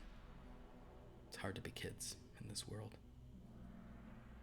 I hate that doll. And also poor Mrs. Prescott. God, she's a nice lady. Yeah. I think she'll be fine. She'll be fine. She'll have plenty of money. The Prescott family does okay. Don't hate poor Ermengarde. She has nothing to do with any of this. Ermengarde? Yeah. Ermengarde. That's not a haunted name at all. Well, thanks for playing, everybody. I hope you guys enjoyed that. That was an interesting one because it had a big fight at the thing, but then we did get a little bit of scares at the end. Yeah, and good. it traded perhaps a fulfilling ending for some things were answered about that though. I think definitively you've learned some things. The real question is, in that proto-main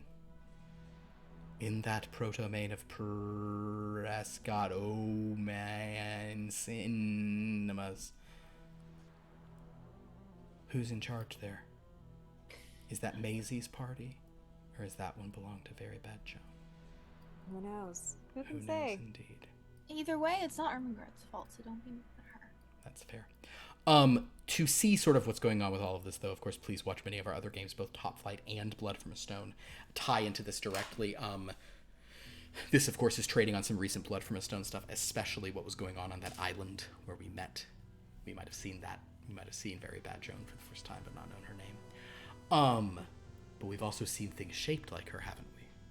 We have, and they're evil. Well, they're evil or they're players, depending on your perspective. So, it's almost like she's not a doll, because that's like a puppet, so the players are... I don't know. Anyway, so the point is, thank you so much for watching. This was a lot of fun. Thank you for spending your Halloween with us. Super fun stuff. We do have a ton of other games on this channel. On tomorrow night, it is November 1st, which means the first Wednesday of the month is time for Formation Nation. Lauren, this is your formal reminder we're playing Formation Nation tomorrow. Thank you. On Friday, we have Blood From a Stone. Come check that out. On Sunday, we have Here Be Dragons. Vanda and Pierce, this is your formal reminder that this Sunday there's a Here Be Dragons game.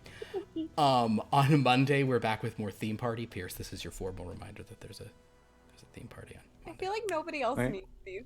I haven't told Dan or Liv any of them. Yeah, I know they were just, it's melee. Yeah, it was only for Lauren, but other people got them too. So yeah, join us for all that. And then a week from tonight, nothing, because we don't have games on Tuesdays usually. Go to our Discord to interact with us. Go to our YouTube to watch old episodes. Go to the wiki to see what Sophia has to write about everything that was revealed tonight.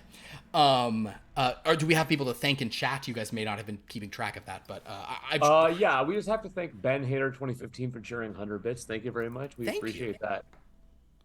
So kind. We also had a bunch of first-time chatters, so thank you so much. Thanks for participating in chat. We hope you guys had some fun goofing around with this stuff. Would any of our wonderful players go to our About page to see what these players get up to? But would any of our wonderful players like to plug any of their things? I am actually streaming on my channel now. Thursdays, 7:30 Pacific. Currently, I'm doing a very scary game called Madison. So if you saw my reactions tonight to things, imagine them to something like visually scary and auditorially scary as well. So my channel, I'll say hi in the chat. You can follow me there. I found out you can directly follow channels when you click on names in the chat, which I've been here for almost 4 years. TIL. TIL. TIL. There we go. Anybody else? And you play anything this week? I don't know. Maybe. Follow Dan just in case. I mean, follow Dan. Follow everyone. Just follow him. Listen, I'd like to plug some things, but aside from that personal piece, I Carry on. look, I got 2 people to laugh. I call that a win. Eventually there will be streaming things happening. My goal is by the end of November. I need someone to help me figure out Streamlabs. I can help you some. Pierce can help you some. Lauren can help you some. And Dan then can help you some. I'll let you sit in on the melodrama that is my Sims, because oh boy, one of them got married and then his wife died of hysterical laughter right after the ceremony. Like, oh no. It was great. What even is The Sims, you guys? The Sims is amazing now. It's so good. Wow. Sounds They got married and then she got too playful and she ended up dying of laughter immediately after they got married. That's why you should never marry someone who makes you laugh. That's what I've always said. Amazing. Amazing. Amazing. So, now he's obsessed with her ghost. It's a whole thing. Perfect. All right. Pierce, you want to... Sure. I'll do a more top flighty thing because Dan and I usually get more political during top flight games. For anyone who's in LA, I'm just going to put something in the chat. There is a motion tomorrow for the city council to consider extending the rent freeze. If they do not extend this, the landlords will be able to raise the rent 7 to 9%. There is the email of the council member there that will be the most likely swing vote, and some copy that was sort of part of a mass mailing kind of movement. So feel free. I actually did not know about that at all. So yeah, so feel free to do that if you are in Los Angeles. I didn't realize. Or wish to claim that you are in Los Angeles, because there's no real way for them to check based off of your Gmail account. I didn't realize we were still under a rent freeze. We are. And this motion would continue it till August. Wait, so if this passes, then I have to start paying rent again? No, wait, is this for all apartments? Yes, it's like almost all of the apartments. It's like 70-80%. And this is just for people who like can't afford to pay because of COVID, not a rent increase freeze. No. They would be allowed to raise the rent 7 to 9%. I'm confused because my rent was raised in January. Well, then they would be able to raise it again, probably. So. No, It's Look into it. okay. I have concerns now for many reasons. All right, good to know. Complicated ones. There you go. There you go. Happy Halloween. Happy Halloween. Everyone. That's the Hey, true the true horror is scariness. humanity. Ooh. Guys, The true horror is human. in honor of Halloween, I'm rolling my popcorn dice again. I rolled 5. 5 pieces of popcorn. I think it was 5 pieces of candy. Oh, I wish it was 5. I don't have a candy die. Damn. But also 5 pieces. That's so sad. Like 5 cups of popcorn is what it should be standing in for. That's supposed to be a bat. There That's you a go. reason. Very scary. I don't know if it's like a bat. Happy Here's- November, games. Hey. There is a very poor font choice on those candies. For the ghost, it looks like it's a CHOST. Looks like it's a chost, and it does look phallic when you open up that candy. Heyo. I don't have candy, but I do have Spider-Man cookies that I made. Oh, there you go. Spider-Man. Friendly neighborhood Spider-Man. Thank you all for watching. This was a lot of fun. We appreciate it. We will see you for our other games and next year for some other Halloween craziness. And maybe we'll see the Guild of Secrets again. Because I'm curious to see what else they got up to in this era. And as sad as I am about Agent Occult, you know. What happens? Maybe he comes back in a different shape. Just with like a full face cast. It's really troubling for me because I've never had a character die on game on this channel. That is so. true. Yeah, it's a first for Dan. Maybe you'll just look like the Invisible Man now, and your face is just gonna be wrapped in bandages head to toe. If you get a tattoo about this character, you might feel better about it. Well, guys, this was delightful. Never done that before either. Thank you for watching. You've never done it. Until next time, have a happy Halloween, and remember,